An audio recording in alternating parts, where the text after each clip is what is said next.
नमस्कार, खरा सौदा में आपका स्वागत है। आपके साथ मैं हूं अभिषेक सतवर्तम और मुंबई स्टूडियो से मेरे साथ है मेरी सहयोगी सृष्टि शर्मा। कल की बढ़िया तेजी बाजार में निफ्टी ने 24,150 के आसपास की क्लोजिंग दी। आज है मंगलवार, क्या बाजार के लिए आज मंगल होगा ये हम देखेंगे और ये भी जानने की कोशिश करेंगे कि आपके लिए ट्रेड के मौके किन शेयरों में अच्छे से बनने वाले हैं। तमाम एक्सपर्ट्स हमारे साथ होंगे और उनके जरिए आपकी पूरी की पूरी हम रणनीति बनाएंगे। हालांकि आज बड़ी खबरें थोड़ी सी कम होंगी, लेकिन कहीं न कहीं मॉनसून को लेकर एक अच्छा अपडेट आया है कि जुलाई में सामान्य से ज़्यादा बारिश होगी। ये थोड़ा सपोर्ट देने का काम ज़रूर करेगा। तो तैयार हो जाइए, थोड़ी देर में हम चर्चा की शुरुआत करने वाले हैं, लेकिन पहले 4 ट्रिगर्स देख लेते हैं कि आज बाजारों की नज़र कहाँ पर होगी और फोकस में क्या चीज़ें रहेंगी। तो अगर आप इस वक्त गिफ्ट निफ्टी को देखेंगे, 50 अंकों के आसपास की तेज़ी है, 24,250 के आसपास बंद हुआ है। नेस्डेक रिकॉर्ड स्तर पर क्लोजिंग हम देख रहे हैं। जून में हीरो मोटो टीवीएस की बिक्री बढ़ी है, टाटा की बिक्री घटी है। सीएसबी और साउथ इंडियन बैंक का मिला जुला Q1 अपडेट आया है, तो अपडेट्स आने शुरू हो गए हैं। अब इस पर भी बाजार की नज़रें रहने वाली हैं, लेकिन अब मॉनसून आगे कैसा रहता है ये यहाँ से निर्भर करेगा इस पर बाजार की चाल। आईएमडी का हालांकि अपडेट आया है कि जून में थोड़ी सी कमजोरी जरूर रही, लेकिन 2 से 3 दिन में पूरे देश में मॉनसून पहुंच जाएगा और जुलाई में जो बारिश होगी वो सामान्य से ज़्यादा होगी। वैसे उत्तर भारत में भी मॉनसून ने दस्तक दे दी है, तो मॉनसून का भी फ्लेवर बाजार के लिए रहेगा। और आगे हम देखेंगे कि पहली तिमाही के नतीजों की शुरुआत भी बस अब कुछ ही दिन दूर है, तो उस पर भी नजर होगी। और उसके बाद ये महीना बजट के लिहाज से काफी क्रूशियल रहने वाला है, तो मॉनसून, नतीजे और बजट, ये 3 ट्रिगर अगर हम पूरे महीने की बात कर लें तो ये बाजार को दिशा देते हुए दिखेंगे।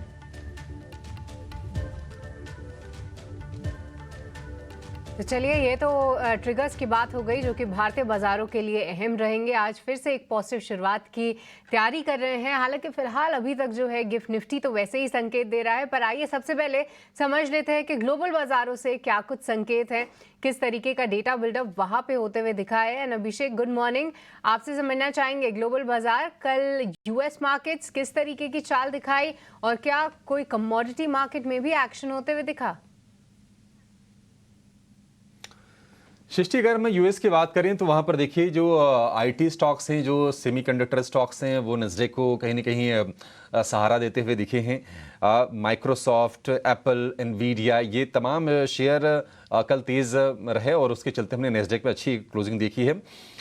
नस्डेक के साथ साथ S&P 500 ये भी इंडेक्स रिकॉर्ड ऊंचाई पर जाकर बंद हुआ है। हालांकि अगर हम डाउ जोन्स की बात करें तो ऊपरी स्तर से करीब करीब 400 अंक नीचे आकर डाउ जोन्स बंद हुआ है। अगर हम आईटी स्टॉक्स की बात करें तो इनमें माइक्रोसॉफ्ट में, एप्पल में 2 से 3% के आसपास की तेजी रही है। आज जो नज़र होगी वो मई के जॉब ओपनिंग और लेबर मार्केट से जुड़े आंकड़े काफ़ी क्रूशियल होंगे। लेकिन कल एक और चीज़ हाईलाइट करने वाली रही, वो ये कि S&P 500 की जो तेज़ी रही उसमें योगदान बैंकिंग स्टॉक्स का बड़ा अच्छा रहा, क्योंकि बैंकिंग इंडेक्स S&P 500 का करीब करीब 1.25% चढ़ा है और करीब करीब 1 महीने की ऊंचाई पर पहुंच गया है। जेपी मॉर्गन चेज वहां पर ये ऑल टाइम हाई पर बंद हुआ है, तो ये एक नोटिस करने वाली चीज़ है। लेकिन अगर हम कुछ अन्य संकेतों की अगर हम बात करें अमेरिका में, तो ब्याज दरों में कटौती को लेकर अनिश्चितता है और उसके चलते हम देख रहे हैं कि बॉन्ड यील्ड जो है 4.4% पर पहुंच गई है। 4.25% के आसपास के लेवल्स आपको याद होंगे, कुछ दिन पहले तक ये लेवल हुआ करते थे। थोड़ी सी वहां पर हम तेजी देख रहे हैं। सोना हालांकि रेंज में है, बिल्कुल रेंज में है, ज़्यादा वहाँ पर कोई बदलाव नहीं है। लेकिन अगर हम क्रूड की बात करें तो कच्चे तेल में तेज़ी बढ़ रही है।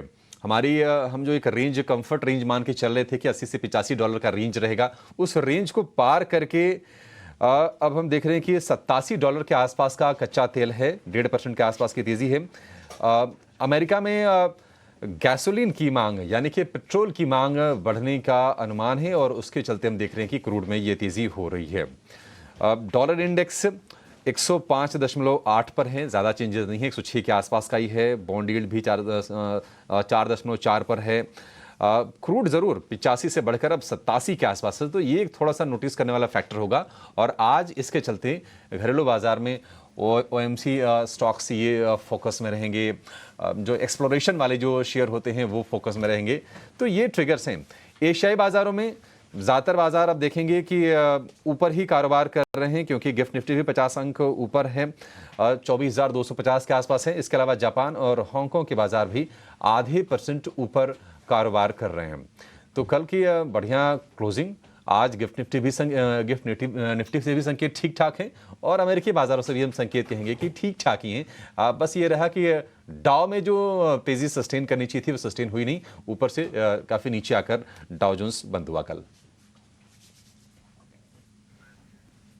ठीक है, तो ये बात करें, ये बात रही ग्लोबल बाजारों के ऊपरी स्तर से डाउ थोड़ा हल्का ज़रूर हुआ है, पर देखते हैं कि भारतीय बाजारों की क्या कुछ चाल रहती है, क्योंकि हम देख रहे हैं कि एक तरफा तेज़ी जो है भारतीय इंडेक्स को दिखा ही रहे हैं, पर साथ ही साथ जो जोश है वो क्लियरली ब्रॉडर मार्केट्स में है। कल भी हम देखें तो ढेर सारे कैश के काउंटर्स थे जहाँ पे अपर सर्किट लगते हुए देखे, और हमने आपको बताया भी था, कई खबरों के दम पे भी थे और कई प्राइस एक्शन वॉल्यूम भी काफ़ी अच्छा था। पर इस बीच FIS DIS की पोजिशनिंग कैसी है वो समझेंगे, पर उससे पहले आपको आंकड़े बता दें कि किस तरीके से FIS और DIS फिलहाल प्लेस्ड हैं। तो कल एक बार फिर से DIS की तरफ से देखिए आप करीब 4,000 करोड़ की जो है 3,917 करोड़ की जो है खरीदारी होते हुए देखी। वहीं उम्मीद ये ज़रूर लगाई जा रही थी कि FIS का भी क्या पता शायद खरीदारी का ही आंकड़ा हो, पर उन्होंने हल्की बिकवाली ज़रूर की है। 420 करोड़ रुपए की जो है FIS माफ़ कीजिएगा, वो बिकवाली करते हुए नजर आए हैं।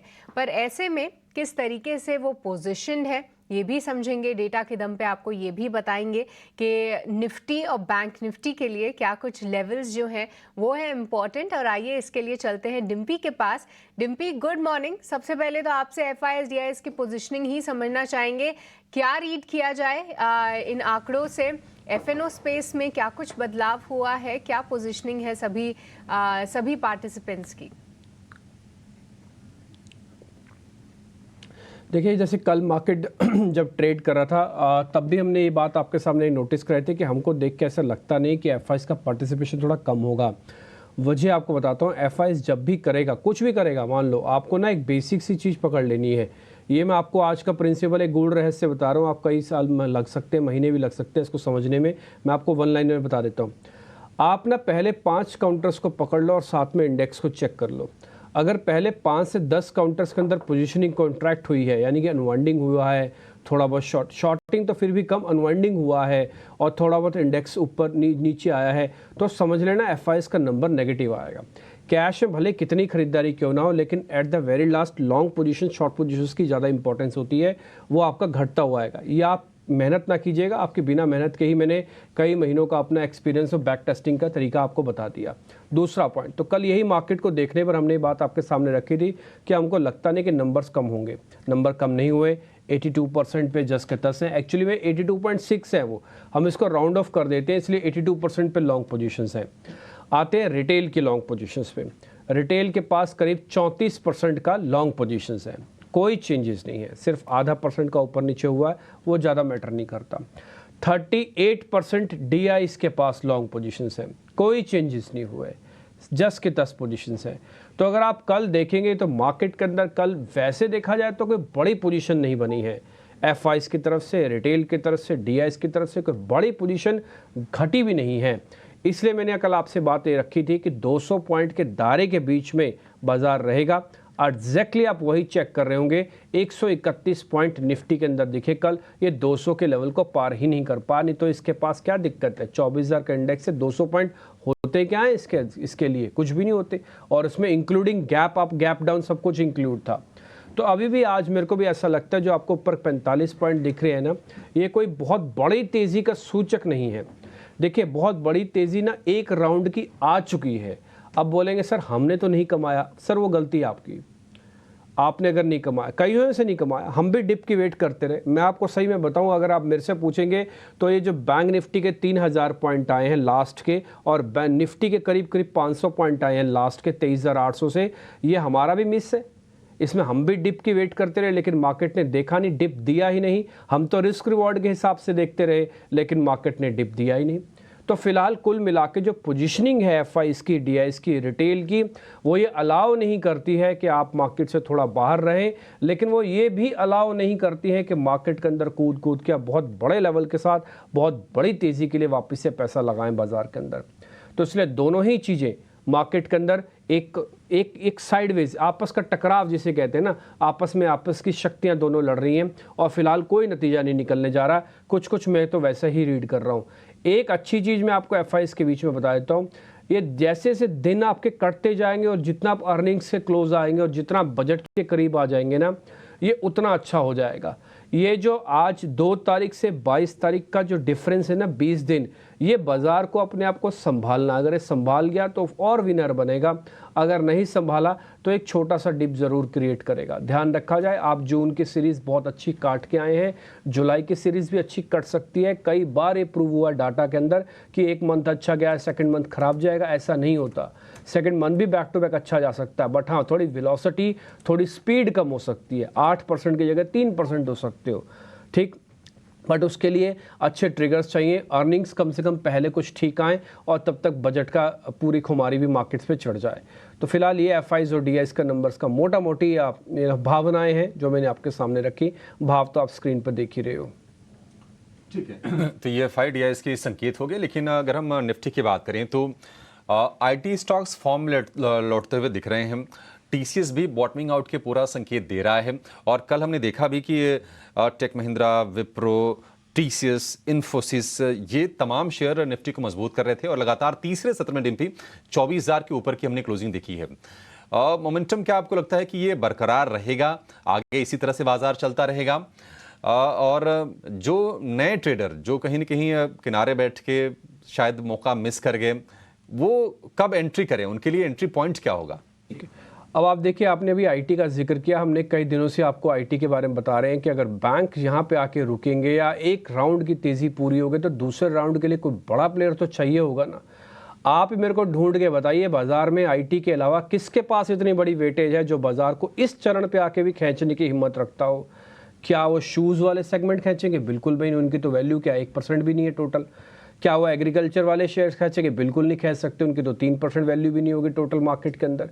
तो कोई ना कोई तो ऐसा बड़ा प्लेयर होगा ना जो मार्केट को यहाँ से भी आके ऊपर ले जाने की कैपेसिटी या फिर यहाँ पे रोकने की कैपेसिटी रखता है। और अगर आप पूरा खोजबीन, जांच, सीबीआई, ईडी वीडी सब लगा के भी चेक करेंगे तो आपको आईटी ही मिलेगा वो। तो अब आईटी के अंदर ही इसलिए कॉन्फिडेंस जग रहा है। और आईटी थोड़ा एक और पॉइंट, ना केवल आईटी यहाँ से ठीक है बल्कि आईटी को ग्लोबल मार्केट्स का भी सपोर्ट है। आप ये बोलेंगे ग्लोबल मार्केट्स तो पिछले 1.5 महीने से ठीक है, तो फिर आईटी की अभी क्यों याद आई है? देखिए, हर किसी का समय और दस्तूर होता है, कुछ आईटी का इस समय जागा है। आईटी ने अपना एक टफ फेस निकाला, जो उसके बाद से जो गाइडेंस आई हैं कुछ बड़ी कंपनीज की यूएस से, उसके बाद से आईटी में एक नए राउंड की तेज़ी, एक नए राउंड का पैसा आया। दूसरा पॉइंट, आपको ये भी बात पता है कि एफआईज की जो पहला पसंद होता है वो आईटी और बैंक्स होता है, क्योंकि इनमें वेटेज बहुत है और बड़ी कंपनीज हैं। आप मेरे से पूछिए, अगर मैं आपसे बोलूं, किसी भी आदमी से बोलूं कि आप यूएस में जाएंगे और यूएस में किस कंपनी में पैसा लगाएंगे, तो आप बोलेंगे मैं तो निविडिया के अंदर लगाऊंगा, या मैं किसी बड़ी आईटी कंपनीज के अंदर लगाऊंगा, एप्पल के अंदर लगाऊंगा, या फलाना कंपनीज के अंदर लगाऊंगा। आप वहाँ की पिद्दू सी कंपनी के अंदर पैसा नहीं लगाएंगे। जब आप नहीं लगाएंगे तो सोचो एफआईज क्यों भारत की छोटी छोटी कंपनी से पैसा लगाएगा? वो भी तो देश की बड़ी कोर इकोनॉमी में ही पैसा लगाएगा ना। तो इसलिए जो आईटी वाला क्वेश्चन है ये तो बिल्कुल जस्टिफाइड है कि आईटी के अंदर एक बैलेंसर का तौर पर और एक आईटी मोमेंटम के तौर पर आ सकता है। अब आ जाते हैं लेवल्स पे निफ्टी के अंदर। देखिए, कल निफ्टी के अंदर फिर से लॉन्ग पोजीशंस बनी है और 3% ओपन इंटरेस्ट के साथ बनी है। इस तरह के बाजार में 3% जुड़ना भी अपने आप में बड़ी बात है। आप मेरे से बोलेंगे 3% की क्या वैल्यू है? ये तो 15% भी दिखाता है। यस, 15% भी दिखाता है, लेकिन आपका पेट भरा हुआ हो, बिल्कुल अमतम आप यहाँ तक भरे हुए हो, फिर मैं बोलूँ आपसे कि आधा किलो रसगुल्ले खाओगे, आप वो भी खा जाओ, तो कितनी इंपॉर्टेंट बात होगी कि देखिए जी सब कुछ भरा होता फिर भी खा गए बाबूजी। तो ये एक चीज़ इस समय निफ्टी के अंदर दिख रही है कि यहाँ पे जो भी लॉन्ग पोजीशंस बन रही है वो नोटिस करवा रहा है आपको। नहीं तो 3% की एक्चुअली में देखा जाए तो कोई खास बड़ी वैल्यू नहीं होती है। एक और बात कॉन्ट्रैक्ट के हिसाब से बताता हूँ, ओआई के हिसाब से करीब 5.25 लाख कॉन्ट्रैक्ट ओपन खड़े हैं सिस्टम में। ये इतना बड़ा बारूद है कि अगर ये चलने पे आए ना तो आप कल्पना भी नहीं कर सकते। आप डिप डिप बोलते रह जाएंगे, बाजार डिप ही नहीं देगा। और अगर ये गिरने पे आया यानी कि अनवाइंडिंग पे आ गया ना तो इतना नीचे भी ला सकता है। आप सोचेंगे अच्छा इतना तो हमने भी कैलकुलेट नहीं किया था, बाजार इतना नीचे आ गया। तो ये बात आप समझ के रखिएगा कि बाजार के पास एफर्ट्स और बारूद काफ़ी ज़्यादा है, बस ये किस तरफ जाके फटेगा वो थोड़ा होगा। अभी तो फिलहाल बाजार थोड़ा रुक रुक के और धीरे धीरे चलना चाहता है। जब आप धीरे धीरे चलते हैं तो आपकी दिक्कतें कम होती हैं, आप बहुत सारी चीज़ों को चेक एंड बैलेंस करके चलते हैं, आड़ा टेढ़ा तेज आपके पाँव गिरने की गुंजाइश नहीं होती। तो फिलहाल संभल कर चलने का दिन आज भी रहेगा मार्केट का। मैं लेवल आपको बता देता हूँ, जैसे मैंने कल भी आपको बताए थे, 200 पॉइंट ऊपर 200 पॉइंट नीचे के लेवल्स हैं, आज भी वैसा ही है। जहाँ पे खड़े हो आप 24,100 प्लस पे खड़े हो, यहाँ से 200 पॉइंट ऊपर यानी कि 24,300 तक, और यहीं से 200-250 पॉइंट नीचे यानी कि 24,000 तक आप अपने आप को सपोर्ट और रेजिस्टेंस का दायरा मान लो।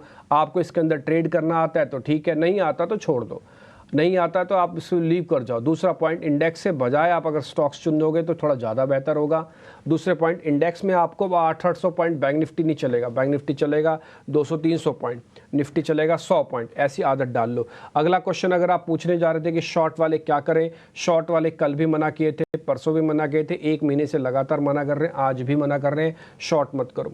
आप बोलोगे सर कल तो गैप डाउन हुआ था, 100 पॉइंट तक चला गया था बैंक निफ्टी, 200 पॉइंट तक, फिर आपने शॉर्ट क्यों नहीं किया? तो आप देख लो ना क्लोजिंग क्या हुई है फिर। और ये पैसे अगर आ भी रहे हैं तो किस किस किस बेसिस पर आ रहे हैं अभी तो देखो ना। 200 पॉइंट कमाने के लिए 500 पॉइंट का रिस्क लोगे क्या? अगर यही आपकी रणनीति है तो कम से कम मेरे को सुनना बंद कर दीजिए। फिर और भी हैं बहुत सारे लोग इधर उधर जो बोल रहे हैं, आप उनसे ही जानिए और समझिए। हमारा सबसे पहला पॉइंट ये है कि भाई रिस्क रिवॉर्ड ठीक रखो, अपने प्रिंसिपल्स को तोड़ो मत, फिलहाल शॉर्ट मत करो, ये हमारी तरफ से रिकमेंडेशन है। पर डिम्पी, अब एक बार निफ्टी बैंक के बारे में भी लेवल्स बताइए। अगर किसी के पास ऑलरेडी लॉन्ग्स हैं तो उनके लिए क्या होने चाहिए लेवल्स जो कि उन्हें ध्यान में रखने हैं? देखिए, जिनके पास भी लॉन्ग पोजीशंस हैं वो लॉन्ग बिल्कुल बना के रखें। मैं निफ्टी के भी लॉन्ग्स के साथ ही हूँ अभी भी। एक और पॉइंट है, अगर आपको ऐसा लग रहा है, आपका निजी फैसला है, हाँ, आप किसी कहे पे मत जाइएगा। देखिए, बाजार के अंदर ना सुनो सबकी और करो अपने मन की, या मन की भी नहीं करो, अपने डाटा की, ऐसा मैं बोलूँगा आपको। एक और पॉइंट भी बोल देता हूँ, आप ना अपने पैसे के आप खुद मालिक हो। मैं नहीं हूँ, कोई और भी नहीं है और होगा भी नहीं, भविष्य में भी नहीं होगा। आप खुद मालिक हो। आपको जमता है ना कि भाई मैंने पैसा लगाया और मेरे को 50,000 रुपये का प्रॉफिट हो रहा है, बस मेरे को सामने वाला कह रहा है कि 25,000 जाएगा। अरे भाई, सामने वाला ब्रह्मा जी है क्या जो 25,000 जाएगा ऐसा बोल रहा है वो? तो आप अगर लग रहा है कि आपके पास 50,000 रुपये आ गए हैं, आपको बुक करना है, book the profit, leave the market कर जाओ। ये मैं बहुत रिग्रेसली, बहुत तेजी से इसलिए बोल रहा हूं क्योंकि बहुत सारे लोग ना अपने ही पैसे को दूसरों के हाथ में दे देते हैं। अरे भाई, आपका पैसा, आपका रिस्क, आपने एफर्ट्स लिए, आपकी किस्मत से, आपके डाटा एनालिसिस से पैसा आ गया, फिर क्यों दूसरे पे डिपेंड हो रहे हो आप? आपको अगर लग रहा है कि आपके अराउंड में पैसा आ चुका है तो बुक द प्रॉफिट। आपने लक्ष्मी की पूजा की, लक्ष्मी मैया मेरे घर पे आ जाइए, आ तो गई, और कैसे आए आपके ऊपर लक्ष्मी मैया? ठीक है, तो बुक तो कर लो, उनका आशीर्वाद तो ले लो, सामने दे रही है आशीर्वाद वो। तो पहला पॉइंट तो ये है कि जिनको प्रॉफिट बुक करना है, एक राउंड का प्रॉफिट जरूर बुक कर सकते हैं, ये हमारी तरफ से रिकमेंडेशन। दूसरा पॉइंट, बाजार क्या और चल सकता है? बिल्कुल चल सकता है। तो आप पोजीशन ट्रेलिंग स्टॉप लॉस लगाना चाहें, बिल्कुल लगा सकते हैं। ये निफ्टी और बैंक निफ्टी दोनों पे लागू होता है। मैं बैंक निफ्टी के लेवल के हिसाब से आ जाता हूँ। 52,000 एक इंपॉर्टेंट पॉइंट है। कल 52,000 कुछ से, यानी कि 166 से फिर से घूम गया मार्केट, तो प्रॉपर 52,000 नहीं लगा। ये बुल रन की पहली पहचान होती है कि प्रॉपर लेवल पे नहीं लाएगा, वहीं से पहले से घुमा देगा आपको। ये बुल रन की पहली पहचान होती है। ठीक, तो अभी मेरे को ऐसा लगता है कि 52,000 से लेकर 53,000 के बीच में भी आप ट्रेड करेंगे। 53,000 एकदम से तोड़फोड़ तरीके से पार हो जाएगा, इसके चांसेस थोड़े कम हैं। 52,000 वापस आ जाएगा, इसके भी चांसेस, इसको टूट जाएगा, इसके भी चांसेस थोड़े कम है। तो फिलहाल इसी रेंज में 52-53 के बीच में आप ट्रेड करेंगे। 500 पॉइंट ऊपर, 500 पॉइंट नीचे का आपका ट्रेड बनता है। ये तो पुराने वाले लोगों के लिए मैंने बता दिया और नए वालों के लिए भी बता दिया। उल्टा मैं एक और क्वेश्चन जो आप पूछना चाह रहे हैं मैं उसको भी रोक देता हूं, वो है शॉर्ट करने का। तो बैंक निफ्टी हमारी तरफ से शॉर्ट करना मना है, निफ्टी हमारी तरफ से शॉर्ट करना मना है। ये सारे के सारे लेवल्स मैंने बता दिए। दो चीज़ें मैं आपको और नोटिस कराता हूँ। 2 शेयर F&O बैन में है, पहला इंडिया सीमेंट, दूसरा है इंडस टावर। दोनों के दोनों चले हुए शेयर हैं। होल्डिंग्स में ऑलरेडी आपको बता चुका हूं। एक और चीज़, पुट कॉल रेशो के हिसाब से क्या बाजार महंगा है सस्ता है, मैं बोलूँगा फेयर वैल्यू पे है। 1.2 चल रहा है निफ्टी का, 0.9 चल रहा है बैंक निफ्टी का। इतना ही चाहिए होता है इसको फेयर वैल्यू करने के लिए, और यही चाहिए होता है कंसोलिडेशन के लिए। अगर एक कम और ज़्यादा होता ना तो कंसोलिडेशन की डेफिनेशन भी बदलनी पड़ती। कुल मिला के मार्केट के अंदर एज सच कोई मोमेंटम को दिक्कत नहीं है। मैं आपको एक लेवल बताता हूँ, 50,774, ये बैंक निफ्टी का 20 दिन का DMA लेवल है। ये बहुत इंपॉर्टेंट है, यहाँ पे टच करने के लिए कई बार आना चाहे तो आ सकता है। अगर आया तो फिलहाल अभी आप 52 और 53,000 के आसपास की रेंज का ही मज़ा लीजिए। इसी रेंज में फिलहाल मार्केट चलता हुआ दिखेगा। किरण जानी हमारे साथ जुड़ चुके हैं, वैशाली पारिक हमारे साथ जुड़ चुके हैं, आयुष मेहता हमारे साथ जुड़ चुके हैं। तीनों स्क्रीन पर एक बार जरा दिखाइए। बहुत बहुत शुक्रिया, थैंक यू वेरी मच, आपने अपने सारे लिए फिर से समय निकाला। मैं आप सबका बहुत तहे दिल से शुक्रिया अदा करना चाहूँगा। मेरे को मालूम है कि हमारा और आपका कोई फाइनेंशियल टाई अप नहीं है, लेकिन फिर भी आप अपने कीमती समय में से समय निकालते हो, हम सबको गाइड करते हो, अपने इंटेलिजेंस देते हो, गेस्ट और व्यूअर्स को अपना अच्छे से बताते हो कि ये करो ये नहीं करो, जबकि आपका इसमें कोई निजी हित नहीं छुपा, उसके बावजूद भी ये करते हो। इसके लिए बहुत बहुत शुक्रिया, थैंक यू वेरी मच, आपने जो समय इसके लिए निकालते हो। वैशाली आपसे शुरू करें। हमको ऐसा लग रहा है कि मार्केट चलेगा, बट वो धीरे धीरे चलेगा। अभी 80 की स्पीड से नहीं, 20 की स्पीड से टूटेगा भी, तो 20 की स्पीड से चलेगा भी, 20 की स्पीड से। कुछ ऐसा आप भी रीड कर रहे हैं कि आपकी कैलकुलेशन कुछ अलग है? Very good morning Dipti ji and सभी दर्शकों को। यस, एक्चुअली आप जैसे कह रहे हैं, बायस अभी भी पॉजिटिव है। हमारा ये जो वीकली ट्रेजेक्ट्री हम जो निकालते हैं वो 23,800 के सपोर्ट के साथ 24,500 का नेक्स्ट टारगेट हम देख रहे हैं, और इसी अनुसार बैंक निफ्टी में भी हम 51,800 और 53,000 का रेंज देख रहे हैं। सो जैसे कि आप कह रहे हैं that yes, run away rally तो अब नहीं दिखेगी, बट इंडेक्स जरूर पकड़ा हुआ है, होल्ड कर रहा है, and we are seeing a positive bias because participation जो आ रहा है वो रोटेशनल आ रहा है। कभी बैंक निफ्टी से पार्टिसिपेशन है, तो कभी आईटी इंडेक्स से है, तो कभी एफएमसीजी से है। So yes, very slow and a rotational move जो हम देख रहे हैं। रोटेशनल मूव दिख रहे हैं और बाजार में चर्निंग होती रहेगी। जैसे कि हम देख रहे थे कि पहले बैंक चले और उसके बाद डिम्पल जिक्र भी कर रहे थे कि आईटी से पार्टिसिपेशन आया और उसके चलते ही इंडेक्स में हम एक स्थिरता देख रहे हैं। 24,000 के ऊपर निफ्टी टिका हुआ। लेकिन अगर हम निफ्टी बैंक की बात करें तो वैशाली जी के हिसाब से 1200 अंकों की रेंज है, 51,800 से लेकर 53,000 की रेंज है। इसके बीच में ही निफ्टी बैंक फिलहाल आपको ट्रेड करता हुआ दिखेगा। अब चलिए सीधे एक काम करते हैं, स्टॉक्स की तरफ चलते हैं, क्योंकि इंडेक्स की चर्चा बिल्कुल विस्तार से हो गई है। एक्सपर्ट्स के नज़रिए से भी हमने समझ लिया कि क्या रेंज रहने वाली है और क्या डायरेक्शन रहने वाली है। और अब स्टॉक्स जान लेते हैं। शुरुआत करेंगे आयुष आपसे। बताइए आपके दो शेयर कौन से हैं जहां पर आज ट्रेड के मौके बनेंगे? Very good morning Abhishek, very good morning to all the viewers and the panelist. मेरे यहाँ से दो बाय कॉल है। फर्स्ट बाय कॉल होगा मेरा अवंती फीड पे। अगर हम अवंती फीड की बात करें तो इसकी वीकली चार्ट पे एक फ्लैग पैटर्न का फॉर्मेशन है, मंथली चार्ट पे एक डाउनवर्ड स्लोपिंग ट्रेंड लाइन का ब्रेकआउट आया है, प्लस एक हमने एक 20 डे मूविंग एवरेज के सपोर्ट से मूवमेंट है। तो मुझे लगता है अवंती फीड को यहाँ से बाय किया जा सकता है फॉर अ टारगेट ऑफ 650।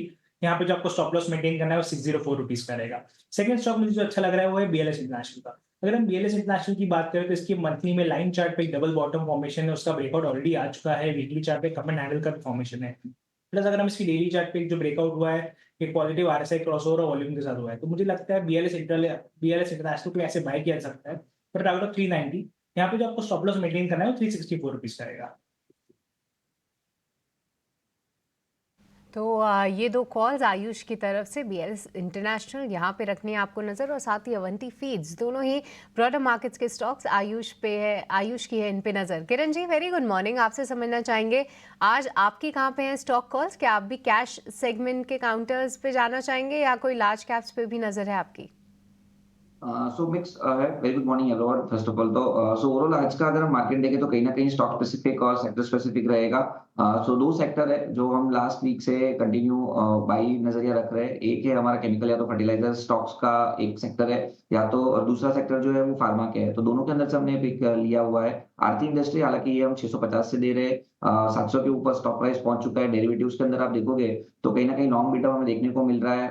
अगर आप इसका डेली चार्ट प्राइस देखोगे तो यहाँ पे भी एक कप एंड हैंडल पैटर्न और अपनी सभी इंपॉर्टेंट मूविंग एवरेजेस को वापस रीटेस्ट करके कल हमने एक अच्छा खासा मूव देखा था with volume. So Aarti industry पे हम लॉन्ग करेंगे, 700 के आसपास की क्लोजिंग है। एक दो दिन में 750 तक के टारगेट हमें दिख रहे हैं कि आरती इंडस्ट्री पे आने चाहिए, and 684 as a stop loss हम मेंटेन करेंगे। सो हमारा पहला पिक आरती इंडस्ट्री है।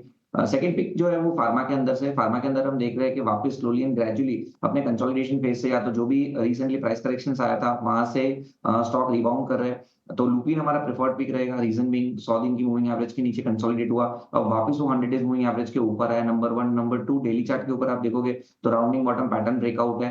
नंबर 3 अगर आप उसका मोमेंटम इंडिकेटर देखोगे तो वहाँ पे भी कहीं न कहीं बुलिश हिडन डाइवर्जेंस बना हुआ है। तो 3-4 रीज़न्स हैं, हमें लग रहा है कि लुपिन आने वाले समय में अच्छा खासा रिटर्न यहाँ से देख सकता है।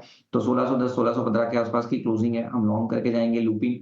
ऊपर में कहीं न कहीं 1650 तक के हमारे टारगेट रहेंगे and 1594 as a stop loss हम मेंटेन करें। तो आरती इंडस्ट्री एंड लुपिन हमारी तरफ से बाय कॉल रहेंगे। ठीक है, आरती इंडस्ट्रीज हो गया और ल्यूपिन हो गया। ल्यूपिन आपको थोड़ा सा कमजोर कल क्लोजिंग जरूर दिखाई देगी, लेकिन अगर रिकवरी देखेंगे तो निश्चित तौर पर उसके लिहाज से एक बढ़िया सत्र रहा। और आरती इंडस्ट्रीज 3% के आसपास की कल तेजी रही, 704 की क्लोजिंग रही। और अब जो लक्ष्य बनेगा वो बनेगा 750 रुपए का आरती इंडस्ट्रीज के लिए, और ल्यूपिन के लिए टारगेट होगा 1650 रुपए का। तो ये 2 शेयर हो गए किरण जी की तरफ से। और आयुष ने जो दोनों शेयर सुझाए, कल हम क्लोजिंग के शो में उनकी हम चर्चा भी कर रहे थे और ध्वनि ने आपको अवंती फीड्स बताया भी था।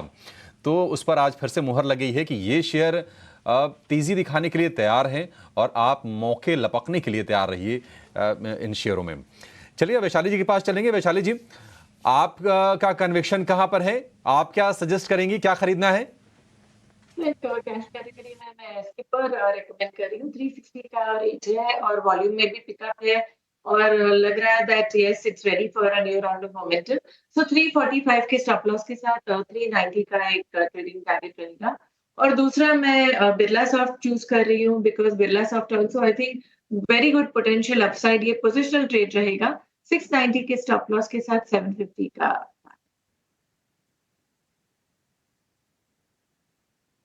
ठीक है, बिरला सॉफ्ट कल की क्लोजिंग बहुत शानदार थी इसकी, आप देखेंगे तो बिरला सॉफ्ट की, और मेरे को लग रहा है ये चल जाएगा। आईटी में अगर आप देखना चाहें ना, ठीक है टीसीएस इन्फोसिस वो तो अलग काम है, वो तो इंडेक्स मैनेजमेंट के लिए भी यूज़ हो सकते हैं, लेकिन कोर स्ट्रेंथ अगर आप देखेंगे तो आपको इसमें दिख सकता है बिरला सॉफ्ट में।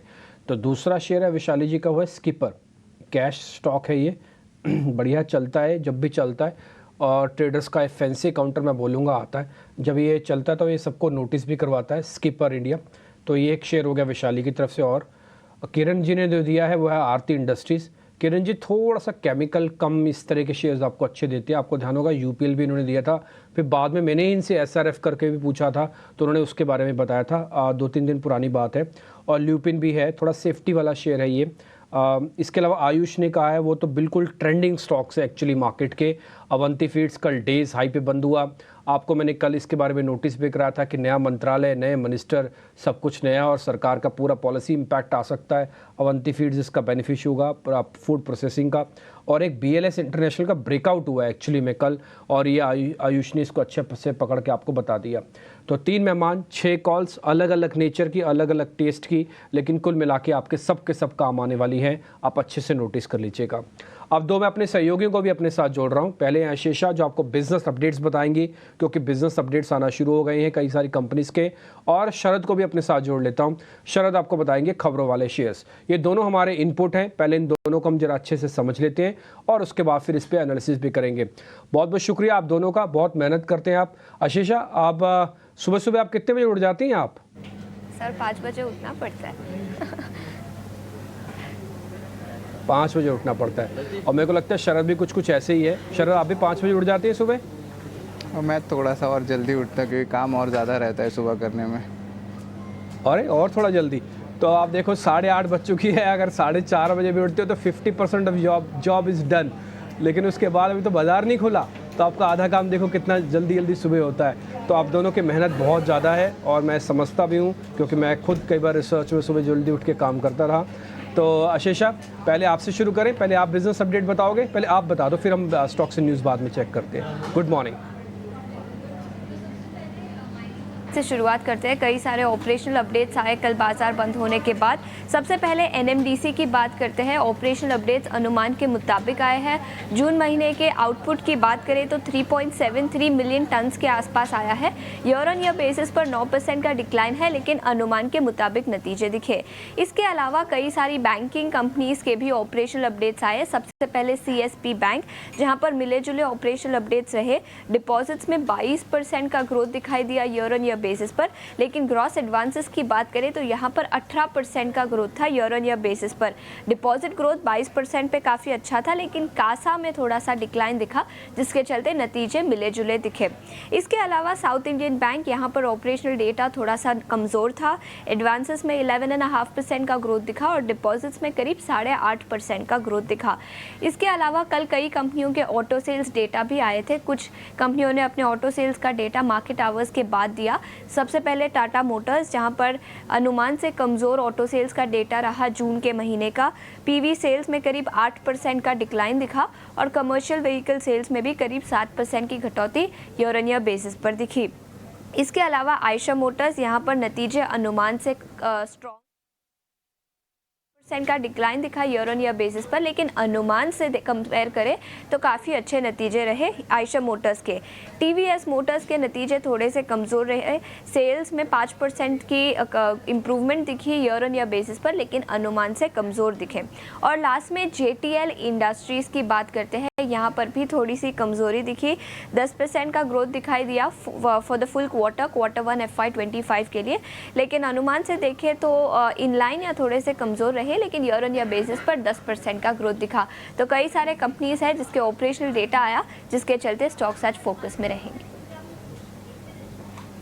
ठीक है, बहुत बहुत शुक्रिया आशीषा ये सभी बिजनेस अपडेट्स देने के लिए। तो ढेर सारे काउंटर्स हैं जहाँ पे रहेगी नज़र, साथ ही ऑटो काउंटर्स पे भी आप ध्यान रखिएगा। टीवीएस मोटर्स, आयशर मोटर्स और साथ ही हीरो मोटोकॉर्प ने अपने नतीजे पेश किए हैं। खास तौर से हीरो मोटोकॉर्प की बात करें तो सभी कंपनीज में से सबसे दमदार नंबर्स जो हैं उसी के आते हुए दिखे हैं। पर आइए अब समझते हैं कि खबरों वाले शेयर्स कौन से हैं, और शरद के पास चलेंगे। शरद, गुड मॉर्निंग, बताइए कौन से हैं stocks in news. Good morning Srishti. तो सबसे पहले जो है ऑफकोर्स सेबी की एक इम्पॉर्टेंट सर्कुलर कल आई थी। यहाँ पे सिंपली बताऊँ तो जो मार्केट इंफ्रा इंस्टीट्यूशंस होती हैं वो जो है अब चार्ज करेंगे सारे मेंबर्स को यूनिफॉर्मली। पहले ये टैक्स स्लैब रेट था, अब नेट देखा जाए तो ये पॉजिटिव रहेगा CDSL और BSE के लिए, जो कि मार्केट इंफ्रा इंस्टीट्यूशन है। लेकिन जो इनके एंड यूजर्स हैं उनके लिए थोड़ी सी नेगेटिव रहेगी, स्पेशली जो स्टॉक ब्रोकर्स हैं, डिपॉजिटरी पार्टिसिपेंट हैं, जहाँ पे बैंक्स भी इंक्लूडेड होते हैं, तो उनके लिए नेगेटिव देखने मिल सकता है ये। इसके अलावा ई-कॉमर्स प्लेटफॉर्म जैसे कि आपको जोमेटो ले लीजिए, डिलीवरी ले लीजिए, यहाँ पे थोड़ी नेगेटिव इम्पैक्ट आ सकती है, क्योंकि कर्नाटक ने जो है एक ड्राफ्ट बिल रिलीज़ किया है प्लेटफॉर्म बेस्ड गिग वर्कर्स के लिए। टोटल इम्पैक्ट मैं बता देता हूँ कि रेगुलेटरी काम और कॉस्टिंग दोनों बढ़ जाएगा, तो उसके कारण फाइनेंशियल में प्रेशर आ सकता है आपके ई-कॉमर्स ऐप्स के ऊपर। और ई-कॉमर्स की बात करें तो इन्फोएज भी फोकस में रहेगा। अब यहाँ पे उनकी नौकरी जॉब्स स्पीक इंडेक्स आती है, एक बैरोमीटर आता है, वहाँ पे जो है अनुमान से कम जो है ग्रोथ देखने मिला है। वो डिक्लाइन किया ईयर ऑन ईयर बेसिस और मंथ ऑन बेसिस दोनों, और नेगेटिव इम्पैक्ट स्टॉक में देखने मिल सकता है। यूके बैंक ने भी क्लैरिफिकेशन दे दी है न्यूज़ की मर्जर की कि वो खारिज है, मतलब वो फैक्चुअली इनकरेक्ट है, और उनके साथ गवर्नमेंट ऑफ इंडिया के साथ अभी तक कोई बातचीत नहीं हुई है। पतंजलि फूड्स के भी पॉजिटिव इम्पैक्ट देखने मिल सकता है स्टॉक में। वो अक्वायर करने वाली है पर्सनल और होम केयर जो बिज़नेस है उसको अक्वायर करेगी अपनी आम पतंजलि आयुर्वेद से 1100 करोड़ रुपए में, और याद रखिए 3% रॉयल्टी भी वो पे करेंगे। GMR एयरपोर्ट्स के लिए थोड़ी सी नेगेटिव न्यूज़ फ्लो है। यहाँ पे जो है ऑफकोर्स नई दिल्ली की जो डोमेस्टिक एयरपोर्ट की ऑपरेशंस है वो लगता है कि अगले 4 से 5 हफ्ते जो फ्यू वीक्स हैं आने जाने में उनमें वो बंद रह सकता है। DCX सिस्टम्स में भी बड़ा ऑर्डर आया 1250 करोड़ रुपए का, और गांधा एयर ऑयल की भी बात करें तो लगभग 1125 करोड़ का बड़ा ऑर्डर यहाँ पे आपको देखने मिला है। और आखिर में जो है बात करेंगे कैरिसिल की, यहाँ पे भी लगभग 150 करोड़ का QIP खुल चुका है। और रेमंड इंटरेस्टिंगली उन्होंने एक रिकॉर्ड डेट भी अपना दिया है अपनी मर्जर हाइव ऑफ के लिए, और वो जो रिकॉर्ड डेट आता है वो 11 जुलाई का आता है। तो बहुत सारे मूविंग पार्ट्स आ रहे हैं, बट लार्जली हम कहेंगे कि बहुत सारे जो स्टॉक स्पेसिफिक न्यूज़ फ्लो आज ज़्यादा देखने मिलेगा रादर दैन सेक्टर स्पेसिफिक। ठीक है, शुक्रिया शरद आपका, और आशीषा आपका बहुत शुक्रिया सारी की सारी ये खबरें सामने लाने के लिए और नोटिस कराने के लिए, क्योंकि एक्शन होता है खबरों के दम पर, लेकिन बाकी किसी शेयर में एक्शन हो चाहे ना हो, उन शेयरों में एक्शन ज़रूर देखने को मिलता है जहां पर ऑर्डर का इम्पैक्ट आता है। DCX सिस्टम्स कल भी हमने बढ़िया इसमें तेज़ी देखी, 4000 करोड़ रुपए के आसपास का मार्केट कैप है कंपनी का। L&T से 1250 करोड़ रुपए का ऑर्डर मिला है इसको इलेक्ट्रॉनिक मॉड्यूल की सप्लाई के लिए। आयुष, DCX सिस्टम जरा चेक कीजिए। वैसे तो आज इस खबर के दम पर गैप अप ही ओपनिंग देगा, कल भी चला हुआ है 5% ये शेयर, लेकिन इसकी ट्रेजेक्टरी आप क्या देख रहे हैं? क्या इसमें तेजी है, बरकरार रहेगी ऐसे ही? D6 की बात करें यहाँ पे देखिए वीकली और मंथली चार्ट पे काफी अच्छा ब्रेकआउट आया है। वीकली चार्ट पे एक फ्लैट पैटर्न का फॉर्मेशन था, उसका ब्रेकआउट ऑलरेडी आ चुका है जो था 372-373 रुपीज का, और कल की क्लोजिंग के हिसाब से काफी स्ट्रॉन्ग रही। 388 का इसमें छोटा सा रेजिस्टेंस है जो आई थिंक इजीली पार हो जाएगा। इसमें मैं फर्स्ट टारगेट देख रहा हूँ वो 410 रुपए के रहेंगे, और अगर जैसे 410 क्लोजिंग बेसिस पे पार करता है, इसमें जो सेकंड टारगेट रहेगा वो 430 रुपीज का रहेगा। ठीक है, 430 रुपए के लक्ष्य के लिए आप DC सिस्टम्स में खरीदारी कर सकते हैं। एक और कंपनी जिसको ऑर्डर मिला है, हालांकि बाजार में लिस्टेड ये नई कंपनी है, गांधार ऑयल, इसका वाइट ऑयल का बिजनेस है, लुब्रिकेंट वाली सेगमेंट से कहीं ना कहीं ये जुड़ी हुई है। इनको ऑर्डर मिला है एडनॉक से 3 साल के लिए 11.25 करोड़ रुपए का ऑर्डर। एडनॉक यानी कि Abu Dhabi national oil company, 216 रुपए का भाव है। कल अच्छी क्लोजिंग देके शेयर गया है। वैशाली जी, इस पर आप व्यू दे पाएंगी? चार्ट्स क्या सजेस्ट कर रहे हैं इसके? आई थिंक सो एक्चुअली जिस तरह से कल की कैंडल बनी है, फॉलो ऑन बाइंग आनी चाहिए जरूर। अराउंड 222 के ऊपर अगर ये सस्टेन करता है तो आई थिंक ये स्टॉक में फर्दर स्ट्रेंथ दिख सकती है टुवर्ड्स 240। तो फिलहाल जिस तरह से कैंडल बनी है, it is worth look and देखना है 222 को क्रॉस करना चाहिए तो फिर फर्दर कन्विक्शन ला सकते। तो न्यूज़ आपने देख लिया, बिजनेस अपडेट देख लिया, तीनों मेहमानों के ट्रेड आपके पास आ चुके हैं, निफ्टी बैंक निफ्टी का मोटा मोटी व्यू आपके पास आ चुका है। अब जरा ब्रोकिंग हाउसेस की रिपोर्ट्स को भी चेक कर लें ताकि आज का पूरा हमारा जो इनपुट है यानी कि लर्निंग्स है वो कंप्लीट हो जाएं। गौरव मेरे साथ जुड़ रहे हैं आपको बताने के लिए आज की ब्रोकिंग हाउसेस की रिपोर्ट्स। गौरव, गुड मॉर्निंग, बताएं। जी हाँ, तो सबसे पहले शुरुआत करते हैं अनंत राज के साथ, क्योंकि इस कंपनी पे डैम कैपिटल ने इनिशिएट किया है बाय रेटिंग के साथ और टारगेट प्राइस दिया है 620 रुपीज़ का। उनका मानना ये है कि आगे जाके पाइपलाइन जो है वो काफ़ी स्ट्रांग है कंपनी के लिए। इसी के चलते अगर हम बात करें एबिडा और रेवेन्यू की, तो कहीं पे उनका मानना ये है कि कहीं पे 35% का रेवेन्यू ग्रोथ और 65% का एबिडा ग्रोथ हमें देखने को मिल सकता है अगले 2 सालों में। और इसी के साथ साथ उनका मानना ये भी है कि कहीं पे डेटा सेंटर की जो अपॉर्चुनिटी है वो अभी भी फैक्टर्ड इन नहीं है इस कंपनी के लिए, और इसी के चलते कहीं पे आगे जाके भी एक अच्छा ग्रोथ हमें देखने को मिल सकता है। अगली बात करते हैं एपिग्रिल के बारे में, क्योंकि यहाँ पे एमके कैपिटल ने इनिशिएट किया है बाय रेटिंग के साथ और टारगेट प्राइस दिया है 2000 रुपये का। उनका मानना यह है कि कहीं पे अगर कॉस्टिक सोडा की साइकिल की अगर बात करें तो वो कहीं पे बॉटम आउट होते हुए हमें देखने को मिल रही है। वैल्यूराइजेशन जो है वो एक वैल्यूएशन स्टोरी के जैसे आगे जाके प्ले कर सकती है कंपनी के लिए, और इसी के चलते हुए कहीं पे अर्निंग्स में 25% से भी एक ज़्यादा केगर ग्रोथ हमें देखने को मिल सकता है अगले कुछ सालों के लिए, और इसी के लिए उनका भी एक बुलिश व्यू यहाँ पे बनते हुए हमें देखने को मिल रहा है। अगली बात करते हैं इंडिगो की, जहाँ पे गोल्डमैन सैक्स ने बाय रेटिंग बरकरार रखते हुए टारगेट प्राइस जो है वो 4700 रुपीज़ का दिया है।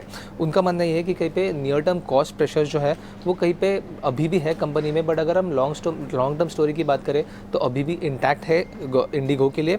इसी के साथ साथ आगे जाके हमें मार्केट शेयर में भी इस कंपनी की तरफ से गेन देखने को मिल सकता है, और अगर हम इंटरनेशनल रूट की भी बात करें तो वहाँ पर भी 13% के केगर ग्रोथ पे कंपनी आगे जाके भी ग्रो कर सकती है 2030 तक, और इसीलिए उनका एक बुलिश व्यू जो है वो यहाँ पे बरकरार होते हुए हमें देखने को मिल रहा है। और आखिर में बात करते हैं एलएनटी की, जहाँ पे यूबीएस ने बाय रेटिंग बरकरार रखते हुए टारगेट प्राइस जो है वो 4180 रुपीज़ पे बरकरार रखा है, क्योंकि उनका मानना यह है कि कहीं पे नियर टर्म कैटलिस्ट भले ही नेगेटिव लिमिटेड हो, बट इसी के चलते हुए आगे जाके भी एक एग्जीक्यूशन पे कंपनी की फोकस रहने वाली है।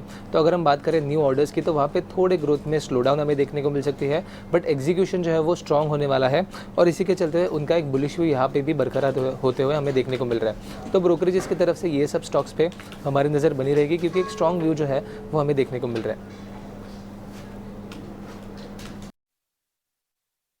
डन। तो ये कुछ आप ब्रोकिंग हाउसेस की रिपोर्ट्स को देख पा रहे थे, और आपने नोटिस भी कर लिया होगा कि कौन सी रिपोर्ट इसमें से ज़्यादा अच्छी है और कौन सी रिपोर्ट इसमें से ज़्यादा बेहतर है।